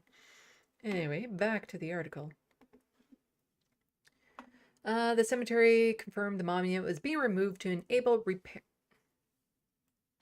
repair after the consultation with the descendants of the 1st Ukrainian Division, who fundraised for the establishment of the monument in 1988 and continue to own it. The cemetery did not respond to follow-up questions on whether the repairs meant the monument would return. However, Wise, who was involved in the discussion on the removal, said it's not going to be back. He argued that it should be placed in a museum of tolerance in Winnipeg as a historical artifact, or just break it down. It doesn't need to exist. Like, it doesn't need to exist in any way whatsoever. A monument for Nazis, it doesn't need to exist. The monument has been defaced with graffiti several times in the last few years, recently seriously damaged by vandals, a spokesperson said for the cemetery. Yeah, good. We shouldn't have these monuments around. Adding the string of attention in the last few months, photos of neo-Nazis standing beside the monument surfaced pledging allegiance to the division in October after a Hunka standing ovation. As a Canadian, and as a Jew, and as someone who believes in democracy, it was just frightening, Wise said. Yes. And there's this Canadian Dimension article on it, which I will be linking below, that goes into a lot more of the history behind this, which is a lot longer. And so I didn't want to read this one on stream, just given how long it is and given how many words in here I can't pronounce. Mostly names. A lot of names in here that I'm not going to be able to do for you guys. So this is one of the things that I will remember to link in the description box below so that you can see more on it. Now, this next story I came across, and you know how there's a lot of security around airports? Like, just imagine eventually that same type of security is going to be found in grocery stores at the rate we're going. It is absurd what is happening in grocery stores to prevent theft. Even in my local grocery stores, there are now gates on the entrance and exits so you can only go in one way and come out one way because, theft and grocery prices. Well, now there's this. Scan your receipt to exit. Loblaws facing backlash as it tests receipt scanner at self-checkout. So if you have like a membership to Costco or something, you have to have somebody kind of check it off as you exit so that they can briefly scan the receipt, briefly scan your cart to make sure that, you aren't adding too many things in your cart that shouldn't be there. But since it's a membership, you kind of sign on for this. But this is literally, you have to scan your receipt, which a lot of people don't even necessarily take with them when they finish paying, in order for a gate to open, for you to be able to exit, which, as people point out in this article, and that's like a hazard beyond belief. Imagine if there's an emergency, a fire, an active shooter situation, and you have to wait around for somebody with a receipt to scan the exit for people to start filing out. Like, it's It is like a police state, an airport scenario scanning. Like, what's next? Body cavity searches to make sure, or they're going to check your stomach contents to make sure you didn't eat food while you were in the grocery store. Like, this is getting so grotesque. When the problem is that grocery prices are just skyrocketing to the point that, yes, thefts are on the increase because people can't afford to eat. Every time I go to get groceries, because it's not just groceries, it's also things like cat food and cat litter and cleaning supplies. Every time I go, I am a single person. I don't eat lunch. I eat 2 meals a day, if that. And yes, I have my cats. But every time I go to the grocery store, it's $100 or more. Like, what's going on here? And of course, the grocery giant says that it's organized crime that is causing this. You know, it's the organized crime that is driving this retail theft. Where have we heard that before? Don't trust a corporation, because the corporation is the organized crime. In an attempt to combat theft at its stores, Loblaws is testing receipt scanners at 4 of its locations, the grocery giant told CBC News. Customers who go through self-checkouts must use the device to scan the receipt's barcode confirming they paid something, which opens a metal gate letting them leave. Loblaws didn't provide any further details, but CBC discovered the devices in Loblaws' own Zehrs and 2 supermarkets in southern Ontario. Several shoppers were unhappy about them. Several? Not all? I would say all of them would be unhappy with it. It's very intrusive. It makes you feel like a thief, says Paul, who recently discovered a scanner at his local Zehrs in Woodstock, Ontario, some 70 kilometers, west of Hamilton. He says when leaving the self-checkout area, he didn't notice the scanner, so he pushed open the gate, prompting a loud alarm to go off, which for all of us autistic people having to work in an environment where alarms suddenly randomly go off at all times causes a lot of stress. Or if you're not expecting it to go off when you go past the gate or something and it goes off, yeah, you get sick with fright. But we'll listen to this. Some people, especially a lot of elderly folks, Oh, were that is like super completely quiet. unaware this was a new thing, and were just pushing their. Some people, especially a lot of elderly folks, were completely unaware this was a new thing, and were just pushing their carts through the closed gate, assuming it would open for them, and it didn't, and would trigger alarms. There was alarms going off maybe every 1 to 2 minutes, and very loud anti-theft alarms. Some people didn't know they needed the receipt, so they'd have to go back to their machine, go grab the receipt out of the machine, and then come back while blocking everybody else from doing their own receipt scanning. This is just kind of kicking them while them down. It's not only are they kind of just not in the best mood there, and now they're kind of being implicitly told, we don't trust you to do to do this work yourself, or we think you're a thief. They're kind of painting with a broad brush here, right? Sure there may be theft with these machines, but the average person is a good person who's doing the right thing, and you're kind of being profiled in that way too.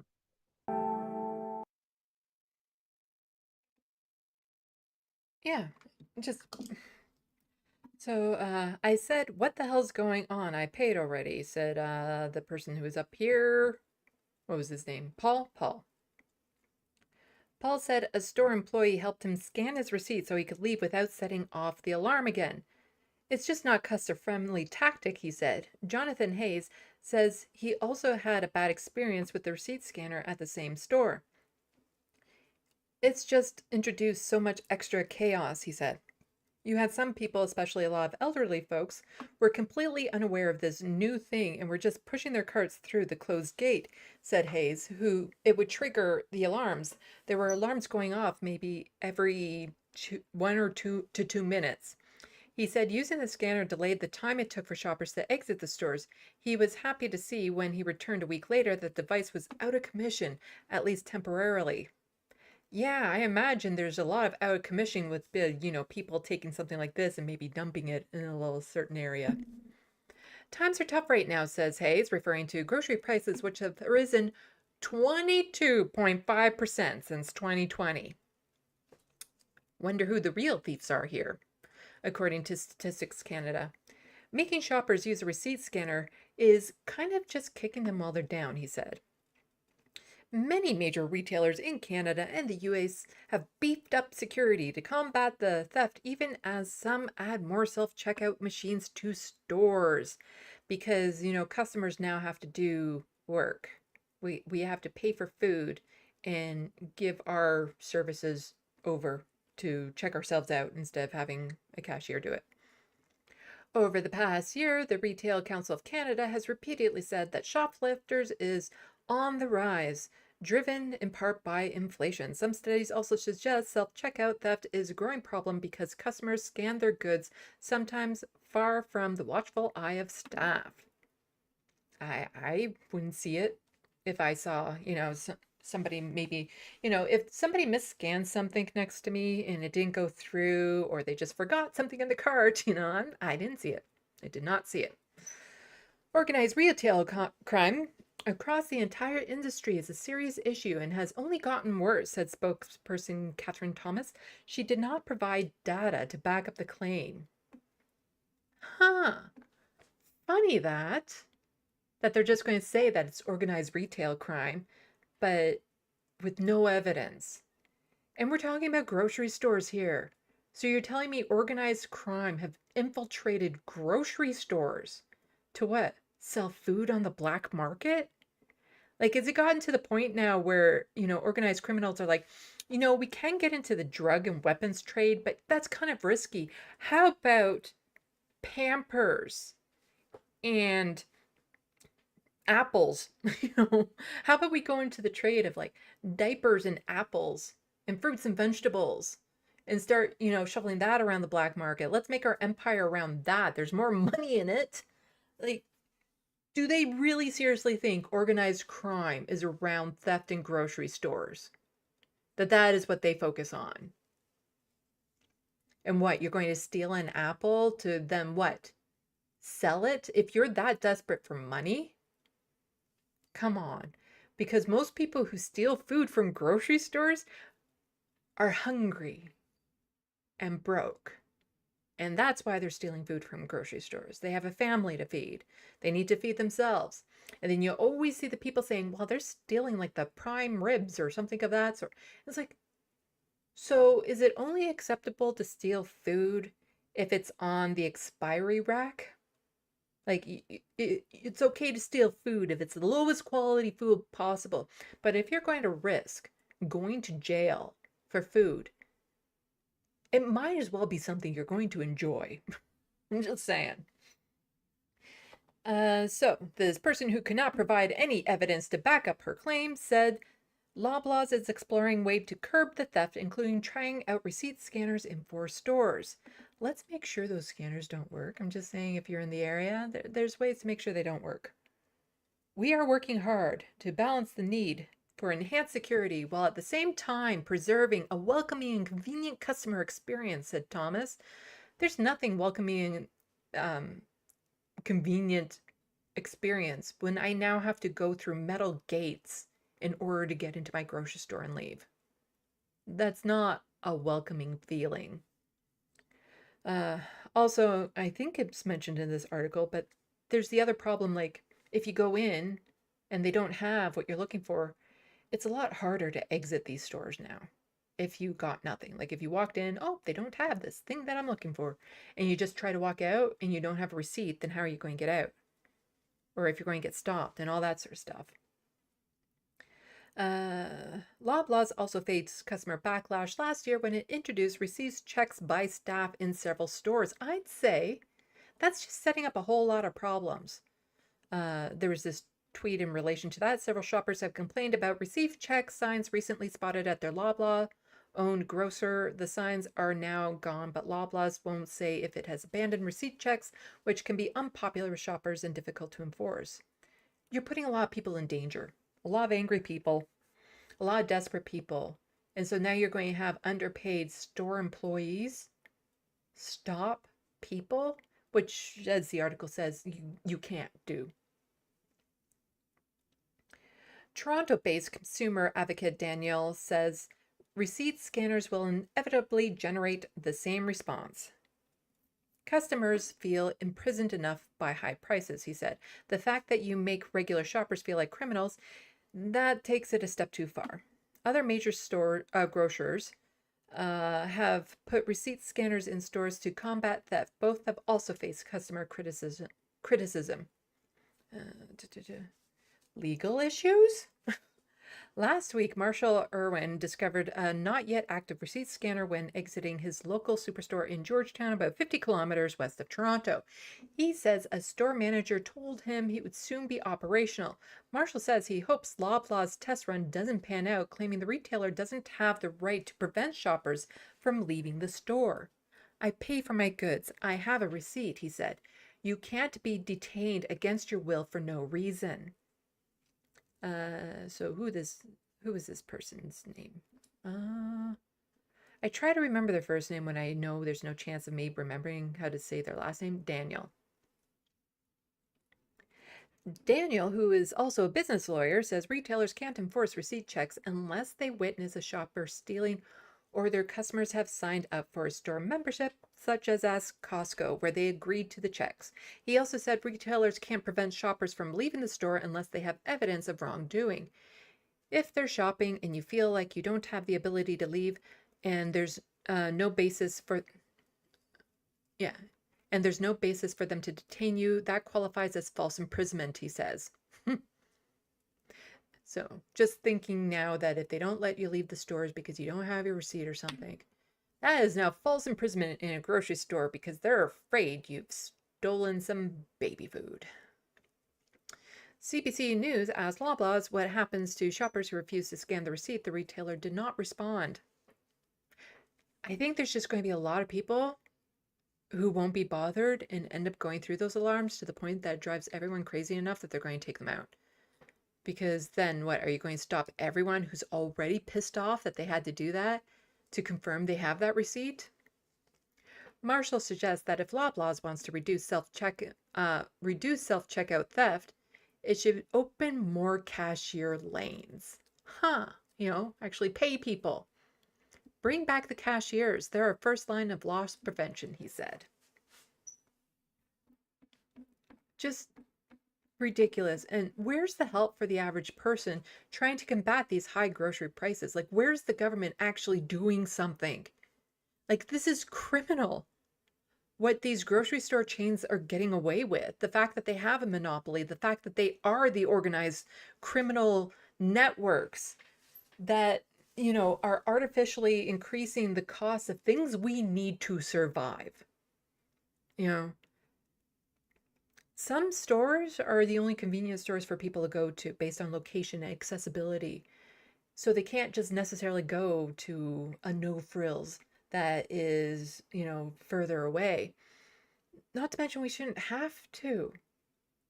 The quality of food that people living with poverty are able to get it's going downhill so fast, and the health consequences for it are so extreme.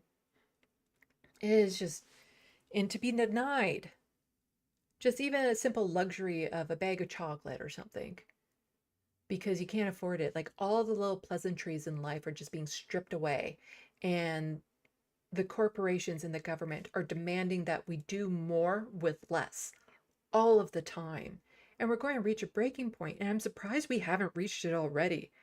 Like, as far as I'm concerned, we should be hitting the streets already about this. This is just absolutely disgusting, but it's not until the average person, like the really upper class or middle class, if they even exist anymore, average person is really extremely hurting to the point that they feel desperate enough to hit the streets before that will happen. And by the time by then, so many people living with poverty, living with disabilities, have already suffered so much. And this is why I always say, don't wait for it to be your problem. Well, it's not the only reason why I say that. I say that for a lot of reasons. And if this isn't bad enough, it's not just food, it's also shelter. Share of homes under 500,000 are going extinct. And this is from Polling Canada on Twitter, a very reliable source for all sorts of polls. Homes in Ontario under 500,000 disappearing. Shares of properties by municipality under 5K 2013 versus 2023. And we can see here some areas. So in Barrie in 2013, 96.5% were under 5K. In 2023, only 7.3% were under. In 10 years, it jumped that much.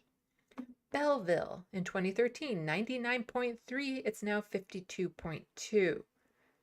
Aurora, it used to be 33.8, so pretty low, but now only 0.4 of homes in that area are under 500K.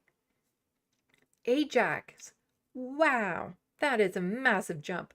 2013, 75.4 were under 500K. Now it's only 0.9. In Caledon, there are no homes under 500K now. None. Just none. This is like wild that this has been allowed to happen for as long as it has. Not to mention the cost of rent is going up and skyrocketing. We need more socialized housing. We need more affordable rents. And when I say affordable rents, I mean affordable rents, not the government definition of affordable housing, which is 80% of market rate, because 80% of market rate is not affordable. And this isn't just for people who are looking for new places. It's people who are already struggling paying 90% of their check in order to maintain whatever place that they're living in, which is just so gross that, again, why have people allowed to let this happen? Well, we got a lot of people who own property that just want to see the value increase and increase and increase. Be damned to anyone who can't afford a home in the first place. And then whine's like, well, I just bought a house and when I was younger and did all this. And it's like, nobody can afford it now. Nobody on a single income can afford to own a house now. It's just unattainable. And so we should be having more programs to allow more affordable housing. Instead, we get this. Hamilton councillors vote to reject affordable housing to save 27 Stony Creek parking spots. We need those parking spots. Can't have affordable housing. We need parking. Hamilton councillors have rejected a plan to build 67 new affordable homes on city-owned land, currently being used as surface parking lot. The 8-8 split vote at a General Issues Committee meeting Wednesday drew condemnation from Mayor Andrea Horwath, who used to be the leader of the NDP in Ontario, who said in a statement afterwards that councillors opposed were choosing parking spots over housing people. I'm extremely disappointed in the committee's decision to put parking lots before desperately needed affordable housing in Hamilton. Absolutely disgusting by these. And yeah, residents, of course, opposed development. Many Stony Creek residents were opposed to losing any spots as the only municipal lot in the area and is relied on by customers of local businesses and people attending community events.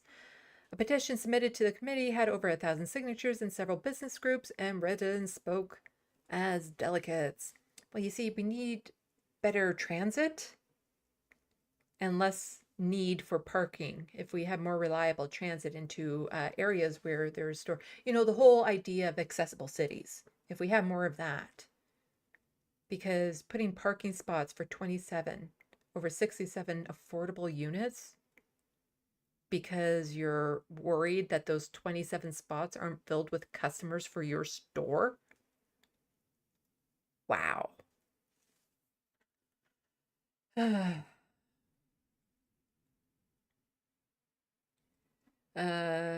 But frustration from the other half of the council was still palpable, arguing the community center should be in addition to the parking lot land. It's a huge hill we're climbing here, and we have to take advantage of every asset we have. He said, while some people find parking to be frustrating, we've never declared a parking crisis. We've declared a housing crisis. Yeah. So need more mixed zoning, need more affordable units, need need more socialized units. And what is all of this leading to? Like, how are Canadians actually coping with this? And when I first read this, I thought this was going to be in their fluff piece that I've seen before, when it came to like, how are people saving money when it comes to groceries? And one of them was like, oh, intermittent fasting is what you do, which, you know, starve yourself to save money on groceries. And so I thought that this would be another kind of flowery way of answering this. And the question was, and this is from The Grind, but CBC is reporting on it. We asked you, answered. Here's how Canadians are working to survive the cost of living crisis. It starts with a warning. The story contains distressing details. Major increases to the cost of shelter, food, and fuel made life difficult for most this year. And blah, blah, blah, blah. They asked the question. Here's what we heard. I am retired with a damaged body. Both myself and my wife are fighting cancer. She is 62, so I have to pay for all of her drugs. We are having to sell out and move to survive. I've depleted my lifetime RRSP savings already, and no way we can pay our taxes and mortgage on the $1,400 a month pensions. I've never expected to retire and be housebound due to a lack of income. A previously happy, positive man, I consider suicide every day. And that is Peter from Ontario. 2 years ago, when I bought a house, my mortgage was affordable. With rate hikes since then, my payments have doubled. And at 71, I have to go back to work, says Mark. I live in BC, age 65. I live alone and will have to work full-time till I die just to afford rent here. I've met many women my age recently in the same situation. Seniors no longer matter to anyone. It's just sad. That's Bernice. I'm a single mother. I have to take in a student boarder to help pay for the bare minimum.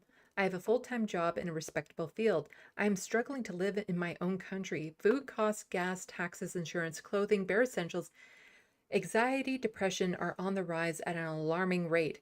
Now Peterborough is holding meetings to increase our property taxes between 8 and 10%. This is beyond inflation rates. Nothing is being done. And that's Jenny.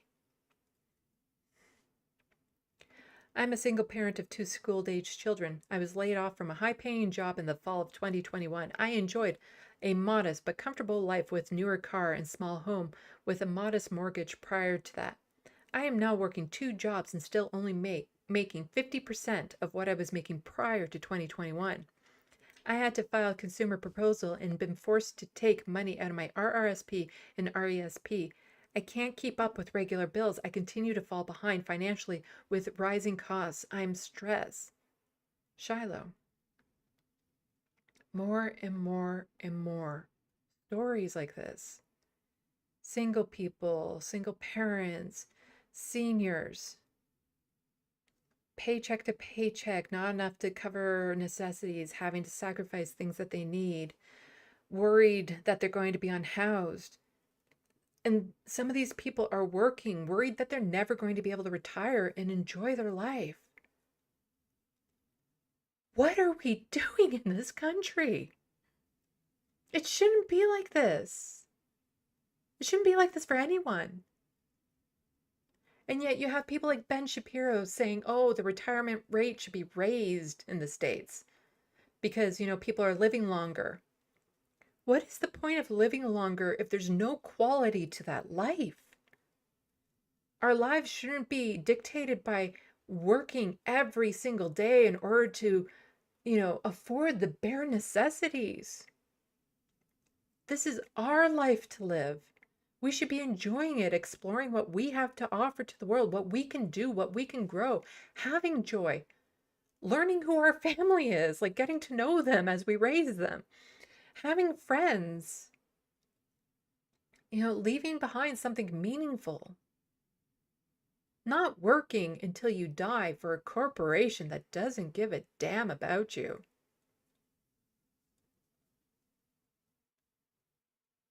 Like, it's pretty bad when this article is like, oh, suicide crisis helpline for anyone who's read this and feels, basically like they've been triggered into it. And this is just, again, the question was,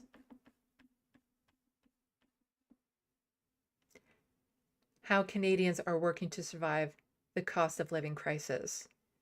In other words, some aren't surviving it. You work till you die or contemplate suicide. What is that in this country? It is.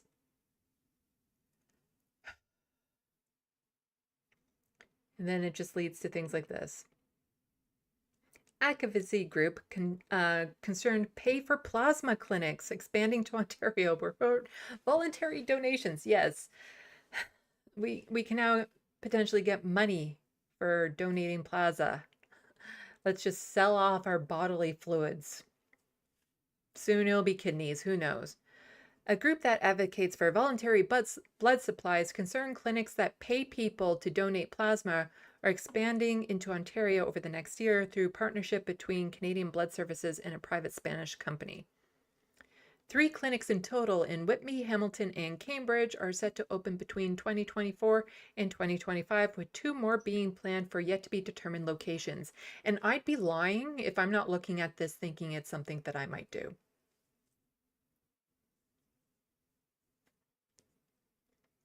Because sometimes if you need a meal,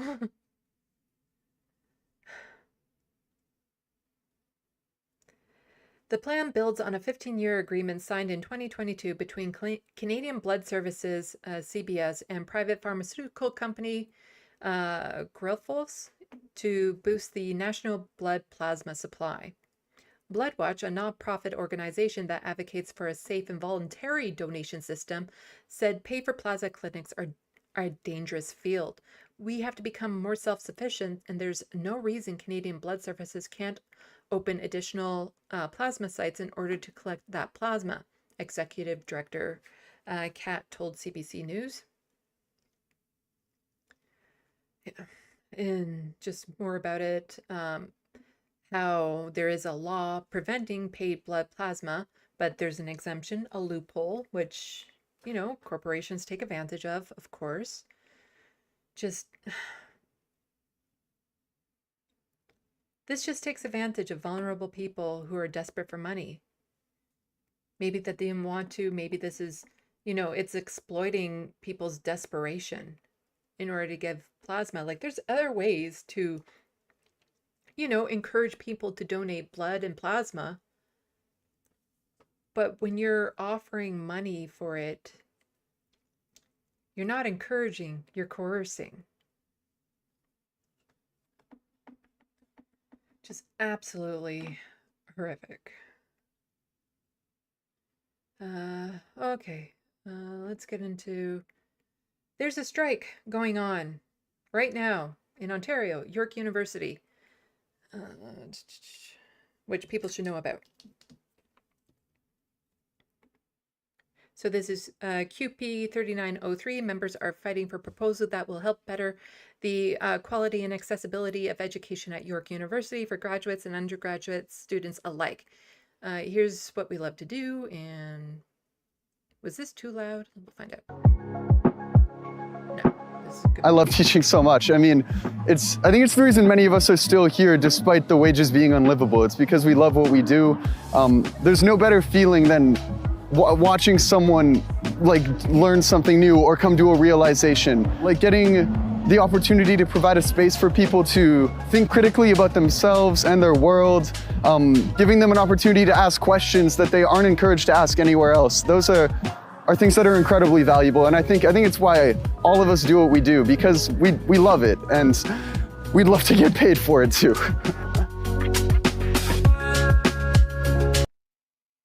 And part of the message that they've been sending out recently is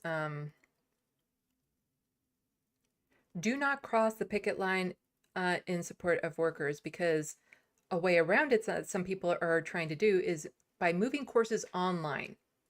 And so the CUPE 3903 is trying to point out that moving courses online is still crossing the picket line. So you can follow them on Twitter here, but this was the other thing I was planning on linking to in the description box, which is tell President Lenton and 6 members of York University Senior Administration to support wages, job stability, and protections that provide accessible, high-quality education to all. And you can read this. It's the letter to add your voice. Please do. I'll add the link. But here's a quick synopsis, the news of this strike. Contract faculty, graduate assistants, and teaching assistants provide the majority of teaching at York University. They deserve a fair deal. York University refuses to address the affordability crisis, which we just kind of went over with housing and cost of groceries, by rising housing and food prices. At the same time, wages on campus have stagnated.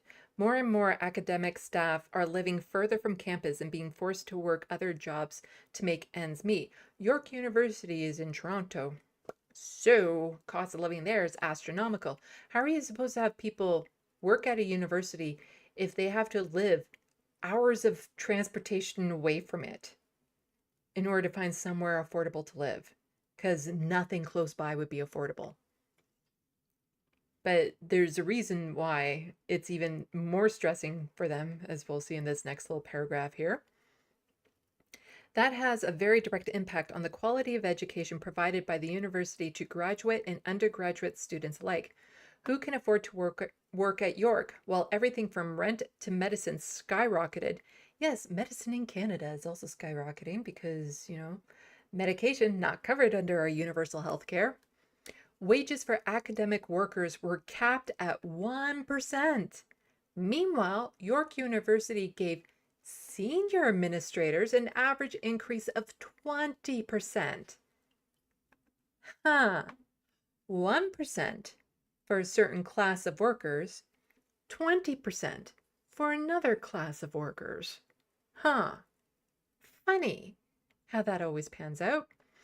Quality of education is at stake as much for undergraduate students whose educators, working conditions, and learning conditions as for graduate students for whom education has become more and more out of reach as wages fall below cost of living. The state of low wages for contract faculty, graduate assistants, and teaching assistants at York University is an equality issue. So I will remember to link this into the description box along with the other things I was planning on linking that I totally forgot when I was setting this up, but totally meant to. And here's a quick update on a story that I covered earlier about the man with a nail gun threatening people who were protesting outside of a synagogue that was holding that real estate event for illegal settlements in the West Bank. Man who allegedly fired nail gun at protests in Thornhill was motivated by hate. What? No way. No. Couldn't have seen that one coming. Not at all. Police north of Toronto say a man who allegedly brought a nail gun, because this was pretty much premeditated. You don't just randomly happen to be carrying these to go to a protest. To a pro-Palestinian protest outside a synagogue in Thornhill, Ontario, and fired it at last weekend was partly motivated by hate. Nobody was injured in this attack, thankfully. I covered it in a previous live stream. You can go back and see it. I believe I even clipped it. So it's alleged this person stopped his vehicle near demonstrators and, threatened. Don't really need to get into the details of this. It's just, Turns out, motivated by hate. Who would have thought? Now, before I end this stream or start wrapping up, I came across a couple tweets that I just thought were fun. Happy, something good, positive. Why not? Like the last update, I guess you could call it a happy update but who didn't see that coming? But there was just a couple of these little tweets that I found to be very amusing, and I wanted to share it with you. And so before I click over to this one, I'm just going to say it's a tweet from Novia Sky Daddy says trans right. Trans men are men. Trans women are women. Non-binary people are valid. And what did this person tweet out? That's quite the sunset. That is awesome. That is awesome. For those of you who don't know, that's the trans pride flag there.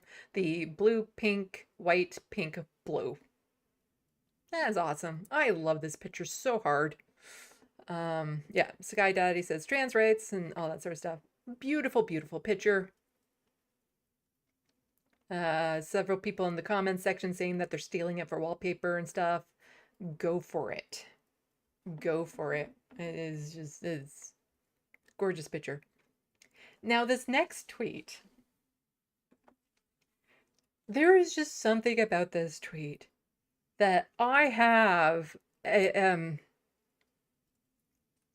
love for that is just so disproportionate. Like it's just, oh man, I had the word before stream where it's like an irrational love. Like I irrationally love this tweet so hard to the point, I'm not kidding you, I plan on printing it out and putting up on my wall. It's how hard I love this tweet. And it is completely irrational, but there's just something about it that I can't get over. And I love it. So I'll show you the tweet, but it's the tweet with the quote tweet that is what I love about it so, so much. So this is the tweet itself. So Rob is tweeting out, California has the most iconic mountain in the lower 48. Meet Mount Shasta.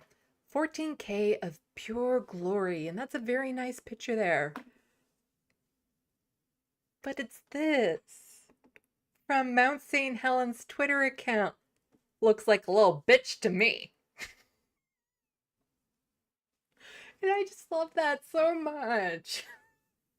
Maybe it's because, you know, one of my special interests is like natural disasters and geography, physical geography and stuff. So Mount St. Helens being a volcano that had a massive explosion and stuff like that. And just looking at that like, yeah, that little looks like a little bitch to me. I just thought that is the best thing.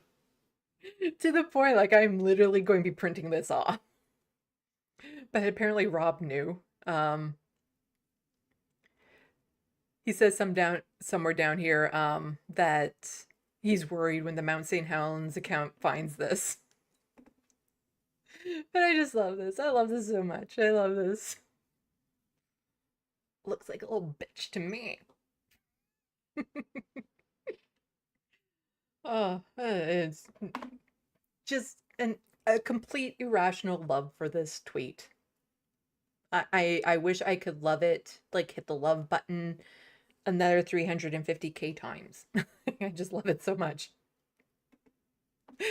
Anyway. Oh, let's check the sandbox.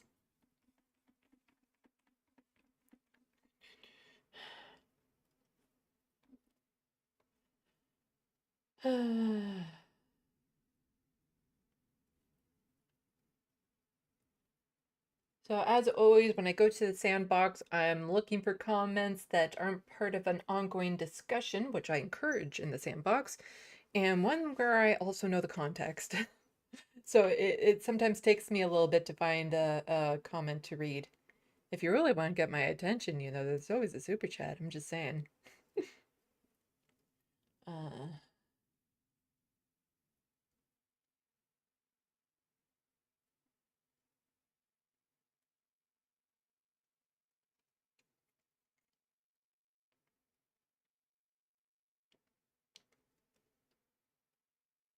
Okay. Went over those parts already. So I can scroll down a little bit. There's been lots of chatting in here.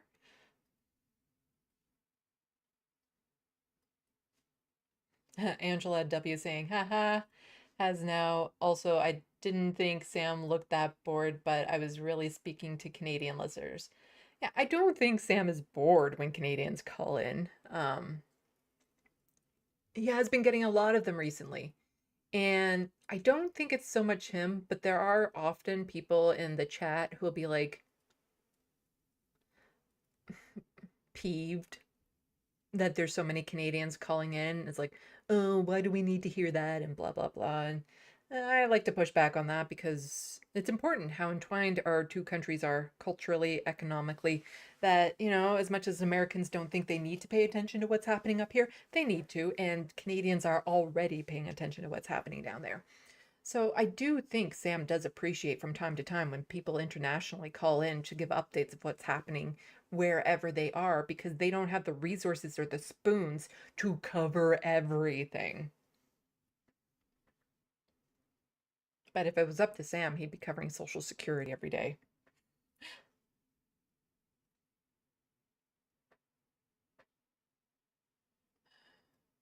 I did get an email. I haven't responded to it yet because I mentioned in my last live stream that I felt really bad for the caller after me last week, who was from Edmonton, also talking about housing after the caller before me was American talking about housing. And then I called in, mentioned housing situation here in Canada, amongst other things. And then the next caller was from Edmonton.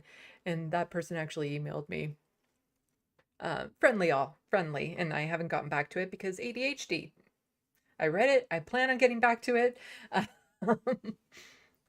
Because he's like, oh, you don't need to feel bad. And it's like, I do and I don't because, well, I do because I know the stress of waiting to get on and stuff. And I've been in the situation where I've been on hold and then somebody covers exactly what I was planning on saying. And it's like, and then you finally get through because there have been times I've spent like a month trying to get through.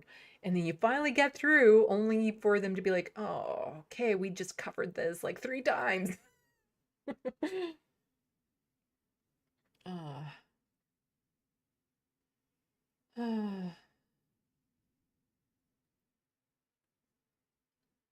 Vanessa saying, wait, what? Victims of communism? It will be like Florida where Nazi soldiers are also counted as victims. Yeah, there's monuments across the country of the victims of communism in this country. Bad lefty. The poor billionaire, Sandy.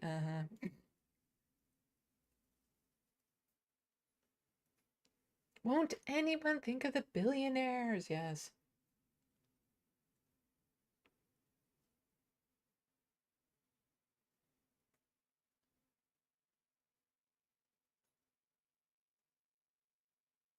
Let's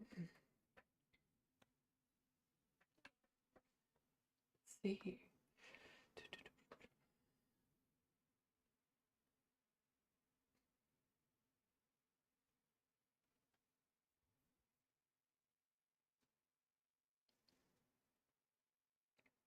Angela W. Organized crime. Any excuse to fleece us. Yeah, it's the organized crime is the corporations.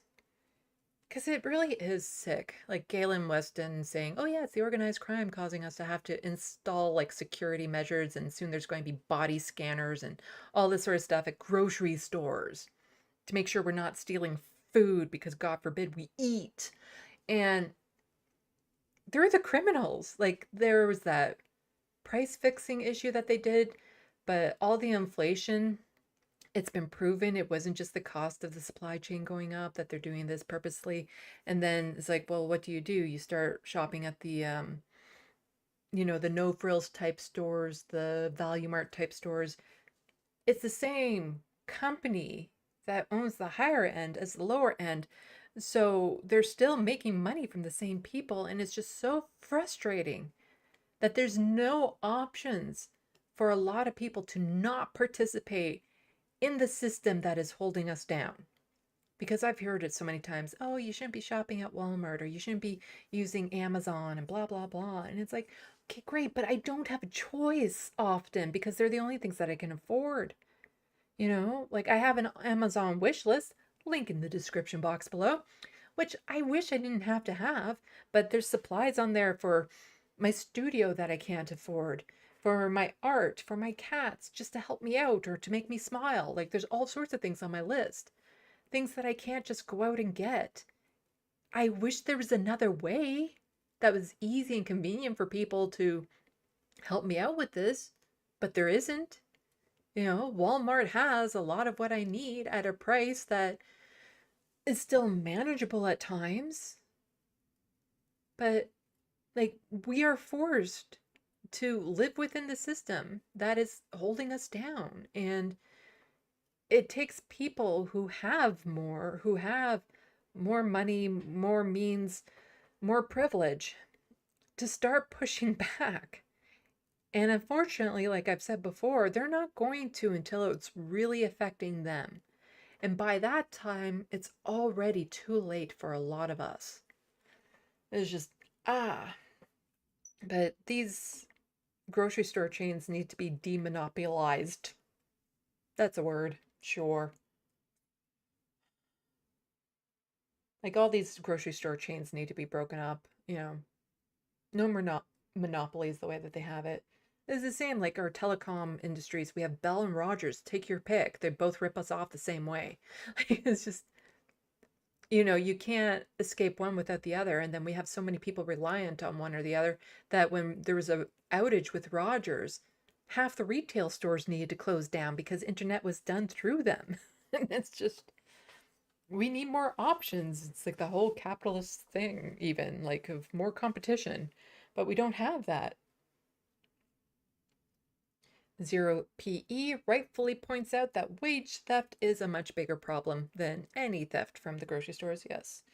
And as somebody who's worked in supply chain and retail, there's a margin. There's a certain amount of breakage and stuff that's expected.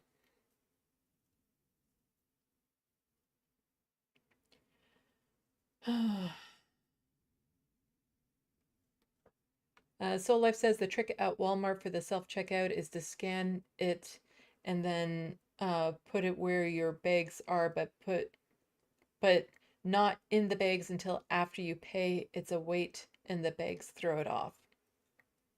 I hate how a lot of the self-checkouts too at Walmart in particular also have cameras so you see yourself, because then it's like, what kind of facial recognition bullshit are they doing too? Apparently at a university in my area, they had vending machines with facial recognition technology on it to see the students buying the stuff from the vending machines. And it's just like, like, what is it going to flag people if they're known to be shoplifters or something?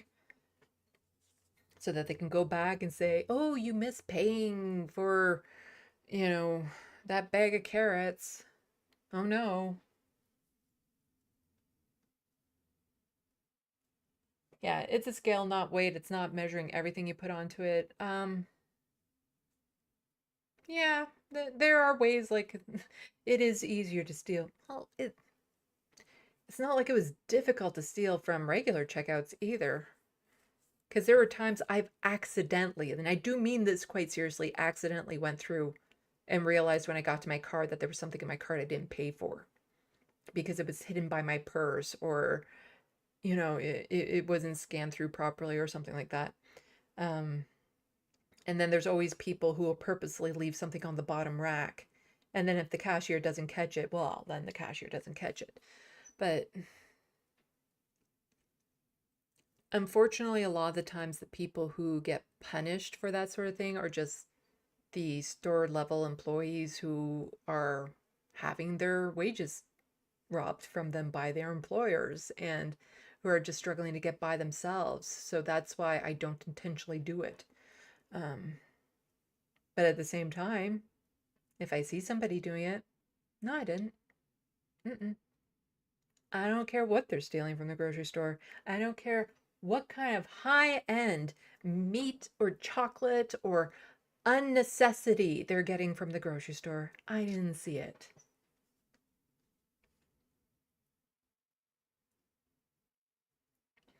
BCatK, no, they seriously don't think that, but they sure want us to think that. Be a comrade and take care of the scanner. Also, if you see someone shoplifting, no, you didn't. Yeah, there's ways of probably jamming up those scanners. I don't know, maybe you walk into the store with some chewing gum. Maybe by the time you exit, you don't have that chewing gum anymore. Or maybe sometimes you have a marker that just happens to leak all over the place. Or some duct tape that just, happens to stick somewhere where you weren't necessarily intending it to. I don't know. There are ways. There are ways. Ah. Vanessa says, so you go in for something, they don't have it in store. Now you gotta get strip search to prove you ain't robbing. Yeah, that's how you lose customers. Yeah, in the article or one of the tweets, it was saying that they were literally having to wait until somebody with a receipt was leaving before they could exit through it. Ugh. Because a lot of the cashier lanes you can't get through either because there's people in them. So you can't just squeeze by them. So the only way to exit sometimes is through the self-checkout area. And then if you didn't buy anything and you don't have a receipt, and now it feels like every time I go into a store and I'm leaving without something, I feel like I'm being looked at as a suspect. That, oh, I must have gone in there for something. And then what? Am I going to get stopped and I have to justify and say, oh, I was looking for this thing and you didn't have it? Like, it's just.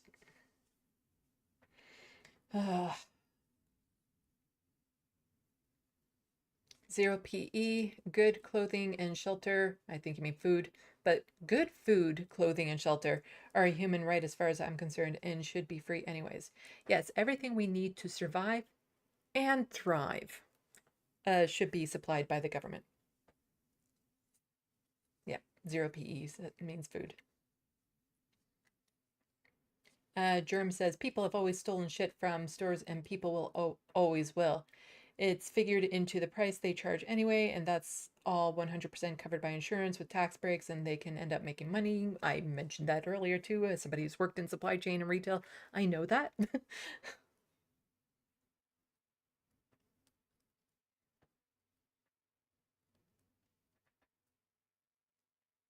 Hmm.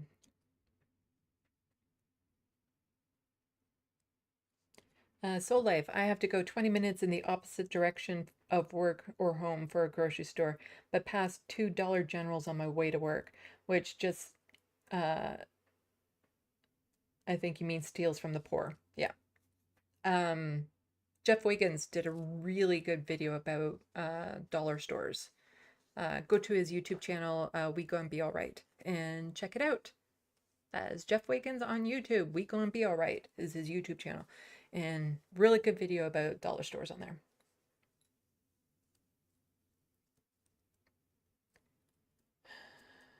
Let's see.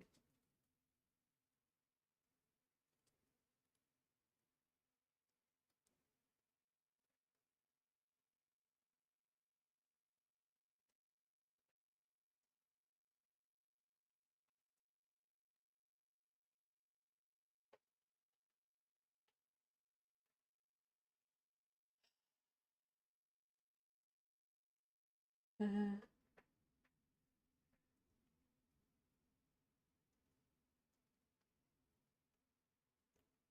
Zero PE, sharing a bit much there. I don't mind selling some sperm, lol, but I doubt any, I think you mean sperm bank, would actually want it. Yeah, it's a scam. I could just say, ooh, I have unvaccinated blood and eggs. You know, ooh, I have unvaccinated stuff for all you anti-vaxxers out there who need blood and eggs. I seriously doubt anybody would pay money for my eggs. Oh.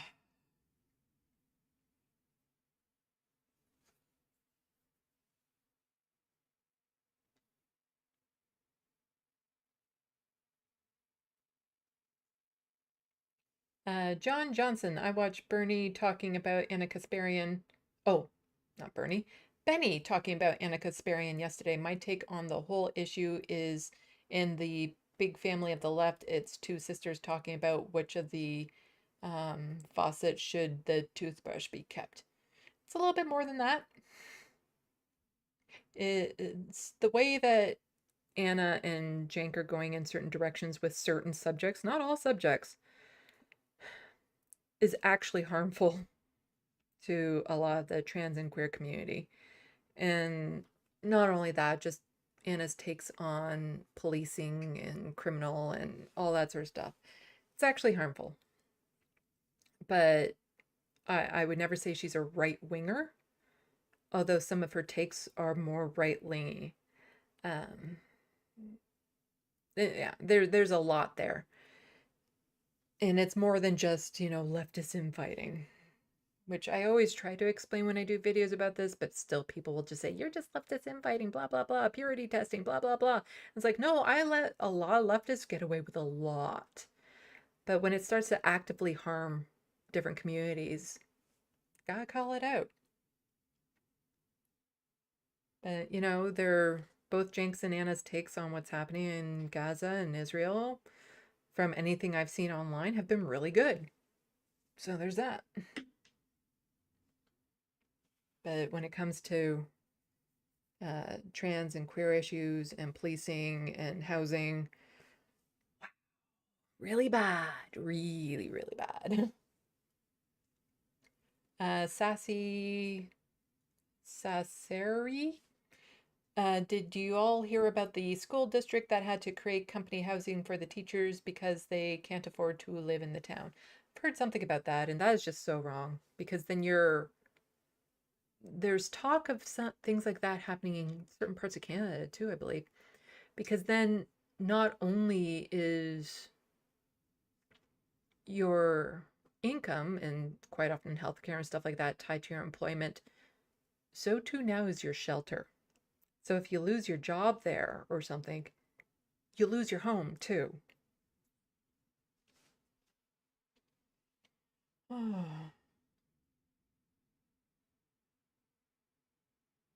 I'm not going to read that message, 0PE.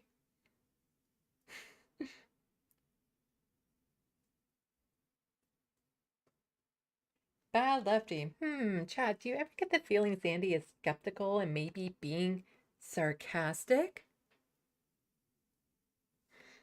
No, it's just this is how Canadians talk.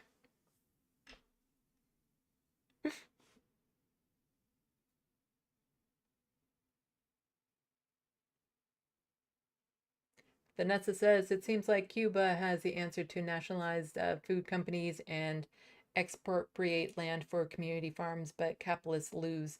So we won't get that. Yeah, a lot of communist answers go against capitalist principles. And I think that has a lot to do with why our governments don't like communists so much.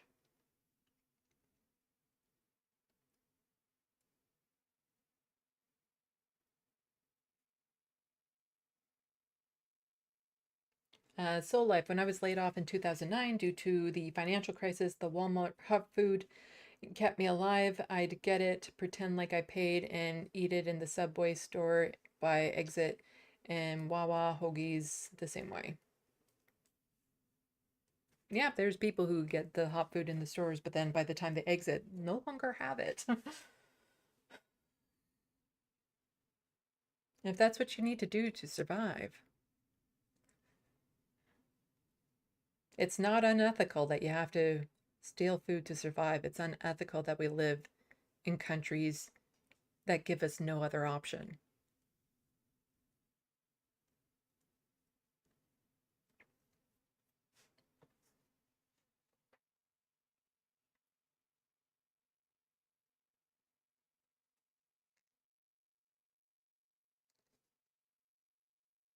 Hunger Games 1989. Sandy, be careful. Alabama might want you. I do not know the context of that, but it was just so odd I had to read it anyway. Reminds me of a really weird comment I got under one of my videos. Let's see if I can find it quickly.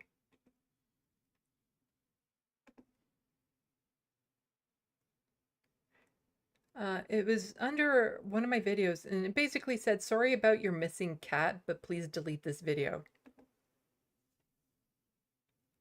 I said nothing about a missing cat in that video. I don't have a missing cat in that video. I have no idea what it was about. It was just so random. And that's the thing. There's a lot of people who are probably trying to troll me in my comment sections, but I just do not understand what they're trying to say. I don't get it. And it's like, I think that they're trying to do an insult here, but I don't understand the premise of the insult, how they're insulting, what they mean by this insult, how I'm supposed to accept it as an insult, what they're intending. Like, it's just, I'm too autistic for a lot of trolls, I think.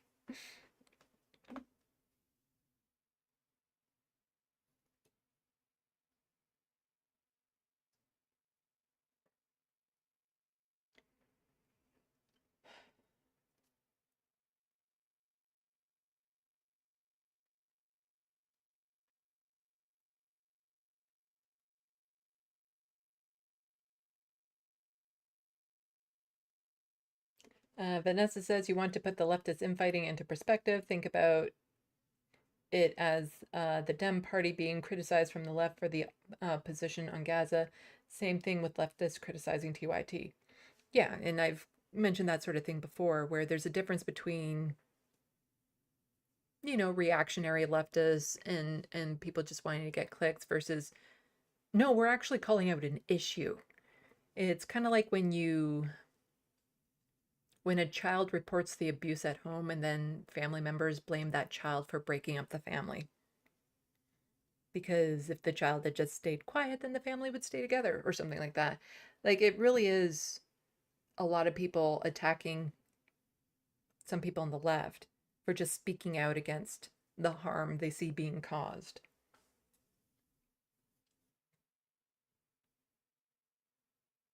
Because it makes people uncomfortable. They don't want to, you know, re-examine their views and how they feel about certain organizations. But, you know, as much as I love the Majority Report, if they started having really piss poor takes on things, I'd call them out.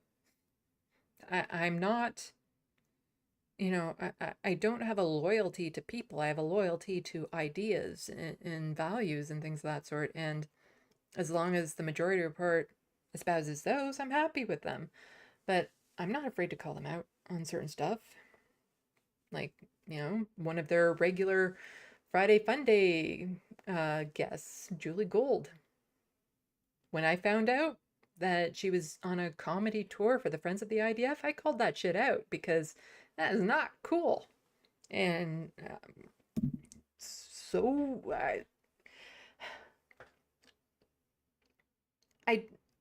but I also don't believe that people in the Majority Report would look at that video and be like, "Oh, that's awkward," you know, towards me. It's more awkward that Judy would do that.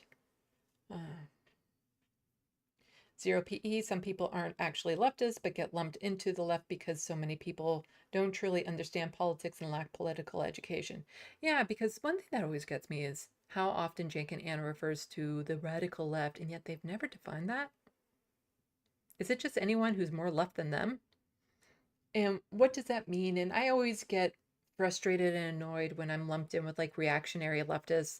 And what I mean by that are people who claim to be on the left but are just doing things for clicks and being outrageous for the sake of clicks and attention and things of that sort, but they don't actually believe in what they're saying. And I don't like getting lumped in with them. There's no monolith to any group. There's no monolith to the right, to the left, to the far right, to the far left, to centrists. Like there's no monolith anywhere.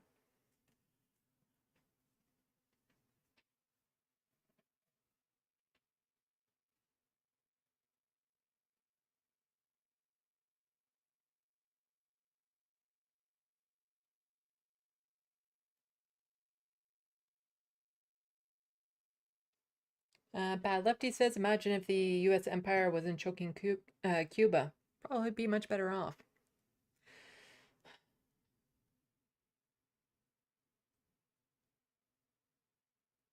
Some people saying facts about something I said, so I'll just assume it's everything.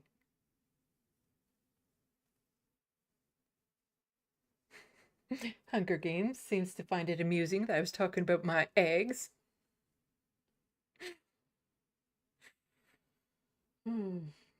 I do still have some, as far as I know.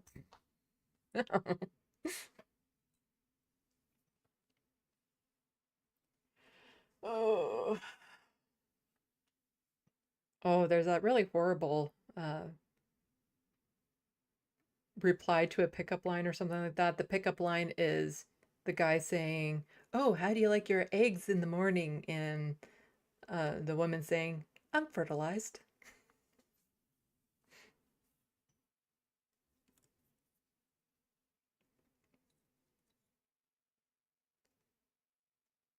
Morbius Dragon saying, "I was blamed for my mother and father divorcing." Yeah, you get a lot of that sort of stuff in like family dynamics, and a lot of people view the left as being like a large family and stuff. And you know, when you start pointing out the flaws and making it so the faith that some people had in some groups is unfounded, it gets awkward. And people want to go back to a time of being ignorant, to putting their head back in the sand, to, you know, like, oh, but these are people who inspired me and I feel good watching them and blah, blah, blah. But now, if I know this, I can't. You shouldn't. And yeah, it is just the people, the only people to blame in those situations are the people causing the harm. No child is responsible for a divorce.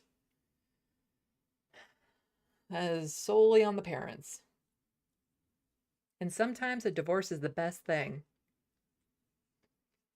Because there is one line from an influencer, a mental health influencer, let's just refer to them as that. And there was really only one intelligent line they ever said, and that is, it's better to be from a broken home than to be in a broken home. And from being in both situations, I can say, yeah. To me, it was much better once we left that situation than staying in it. Even though at the time it felt like I was losing my stepfather, the only father I knew. But it was better off.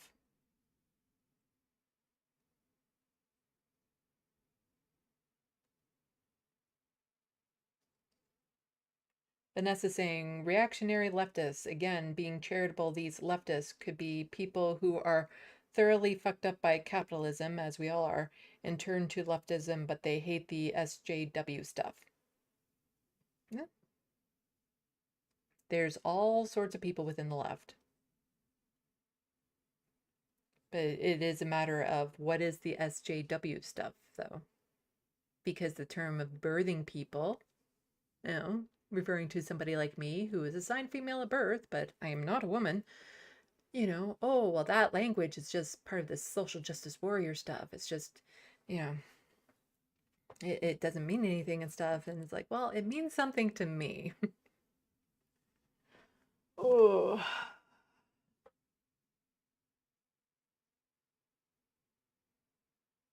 People like the answer to that pickup lines from the looks of it.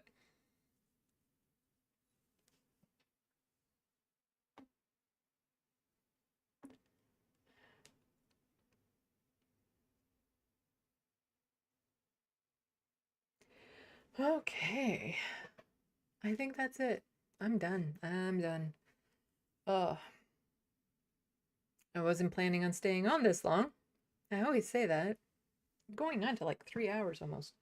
But I did get through everything I was planning on getting through today, so that's good.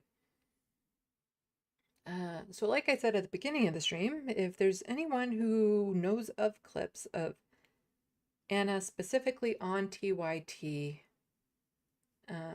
insulting the left in any way whatsoever, please let me know by sending me a link. You can email it to me or DM me on Twitter. It's for a video that I'm putting together that was just going to be about her appearance on the PPD podcast, specifically just the section where she's talking about birthing people and just my response to that. But it's turning into something a lot bigger than that. So any help finding those clips would be super appreciated. Let's see. Any help with Frodo's vet bills would be greatly appreciated.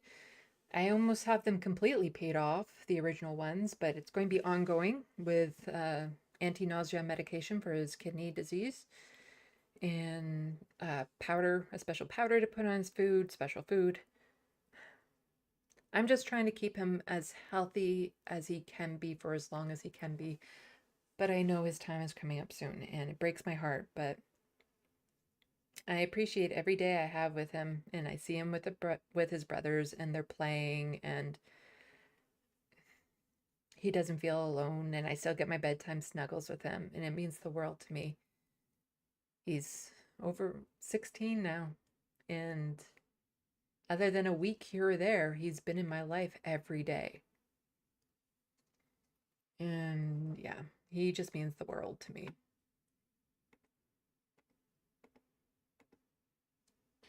If you can, please become a patron, linked in the description box below. Every little bit helps. but only if you have the extra money, please. I don't want people sacrificing, you know, things that they need or want to help me out. Only if you have the extra money. And thank you so much to all the patrons I already have. I appreciate you so much. It means the world to me to see people have enough faith into me to support me financially.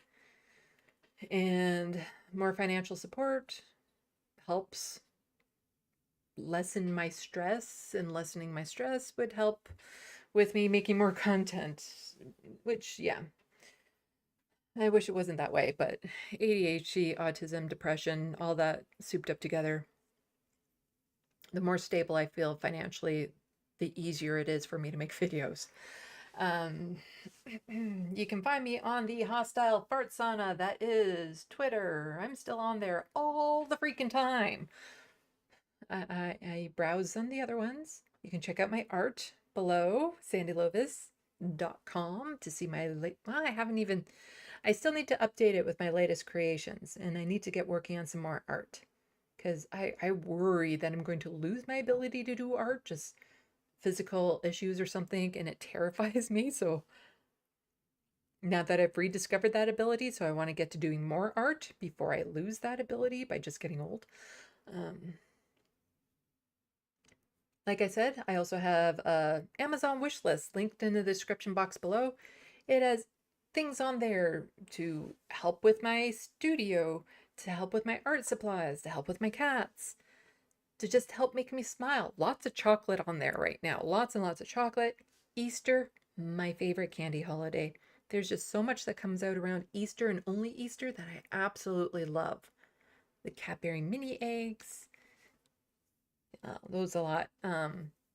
Reese peanut butter eggs of all different sorts and stuff. Just so much good Easter goodness. So I've added a lot of that. Also, some other things that I could just use, appliances that I don't have in my budget, but would just, and it's not like I need to survive, it would just make my life easier.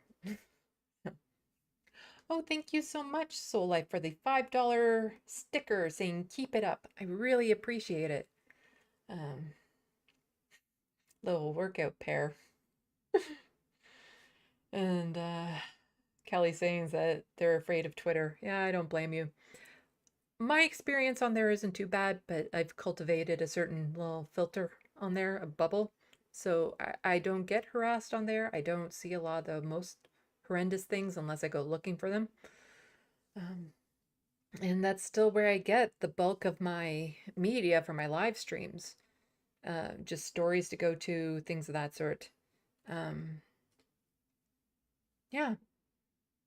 So.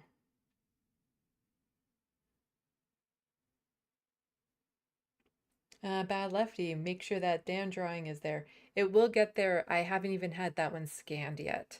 So I still need to take that one to the studio to get professionally scanned. And then that one will actually, prints of it will be available for sale. It is a really good drawing. I like it. But I usually, when I take in a piece of art, I usually like to do more than one at a time. Just convenience sake. So I have a couple other drawings and stuff I want to get working on. I want to do some painting. I want to do more painting. Got the acrylics. Really looking forward to that. Anyway,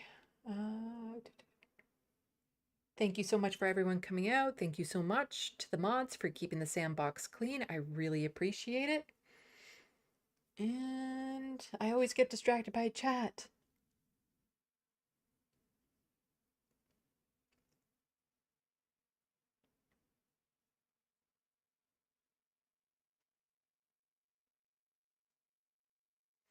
Okay, yeah, I need to eat something and rest, and hopefully my migraine will be completely gone by tomorrow.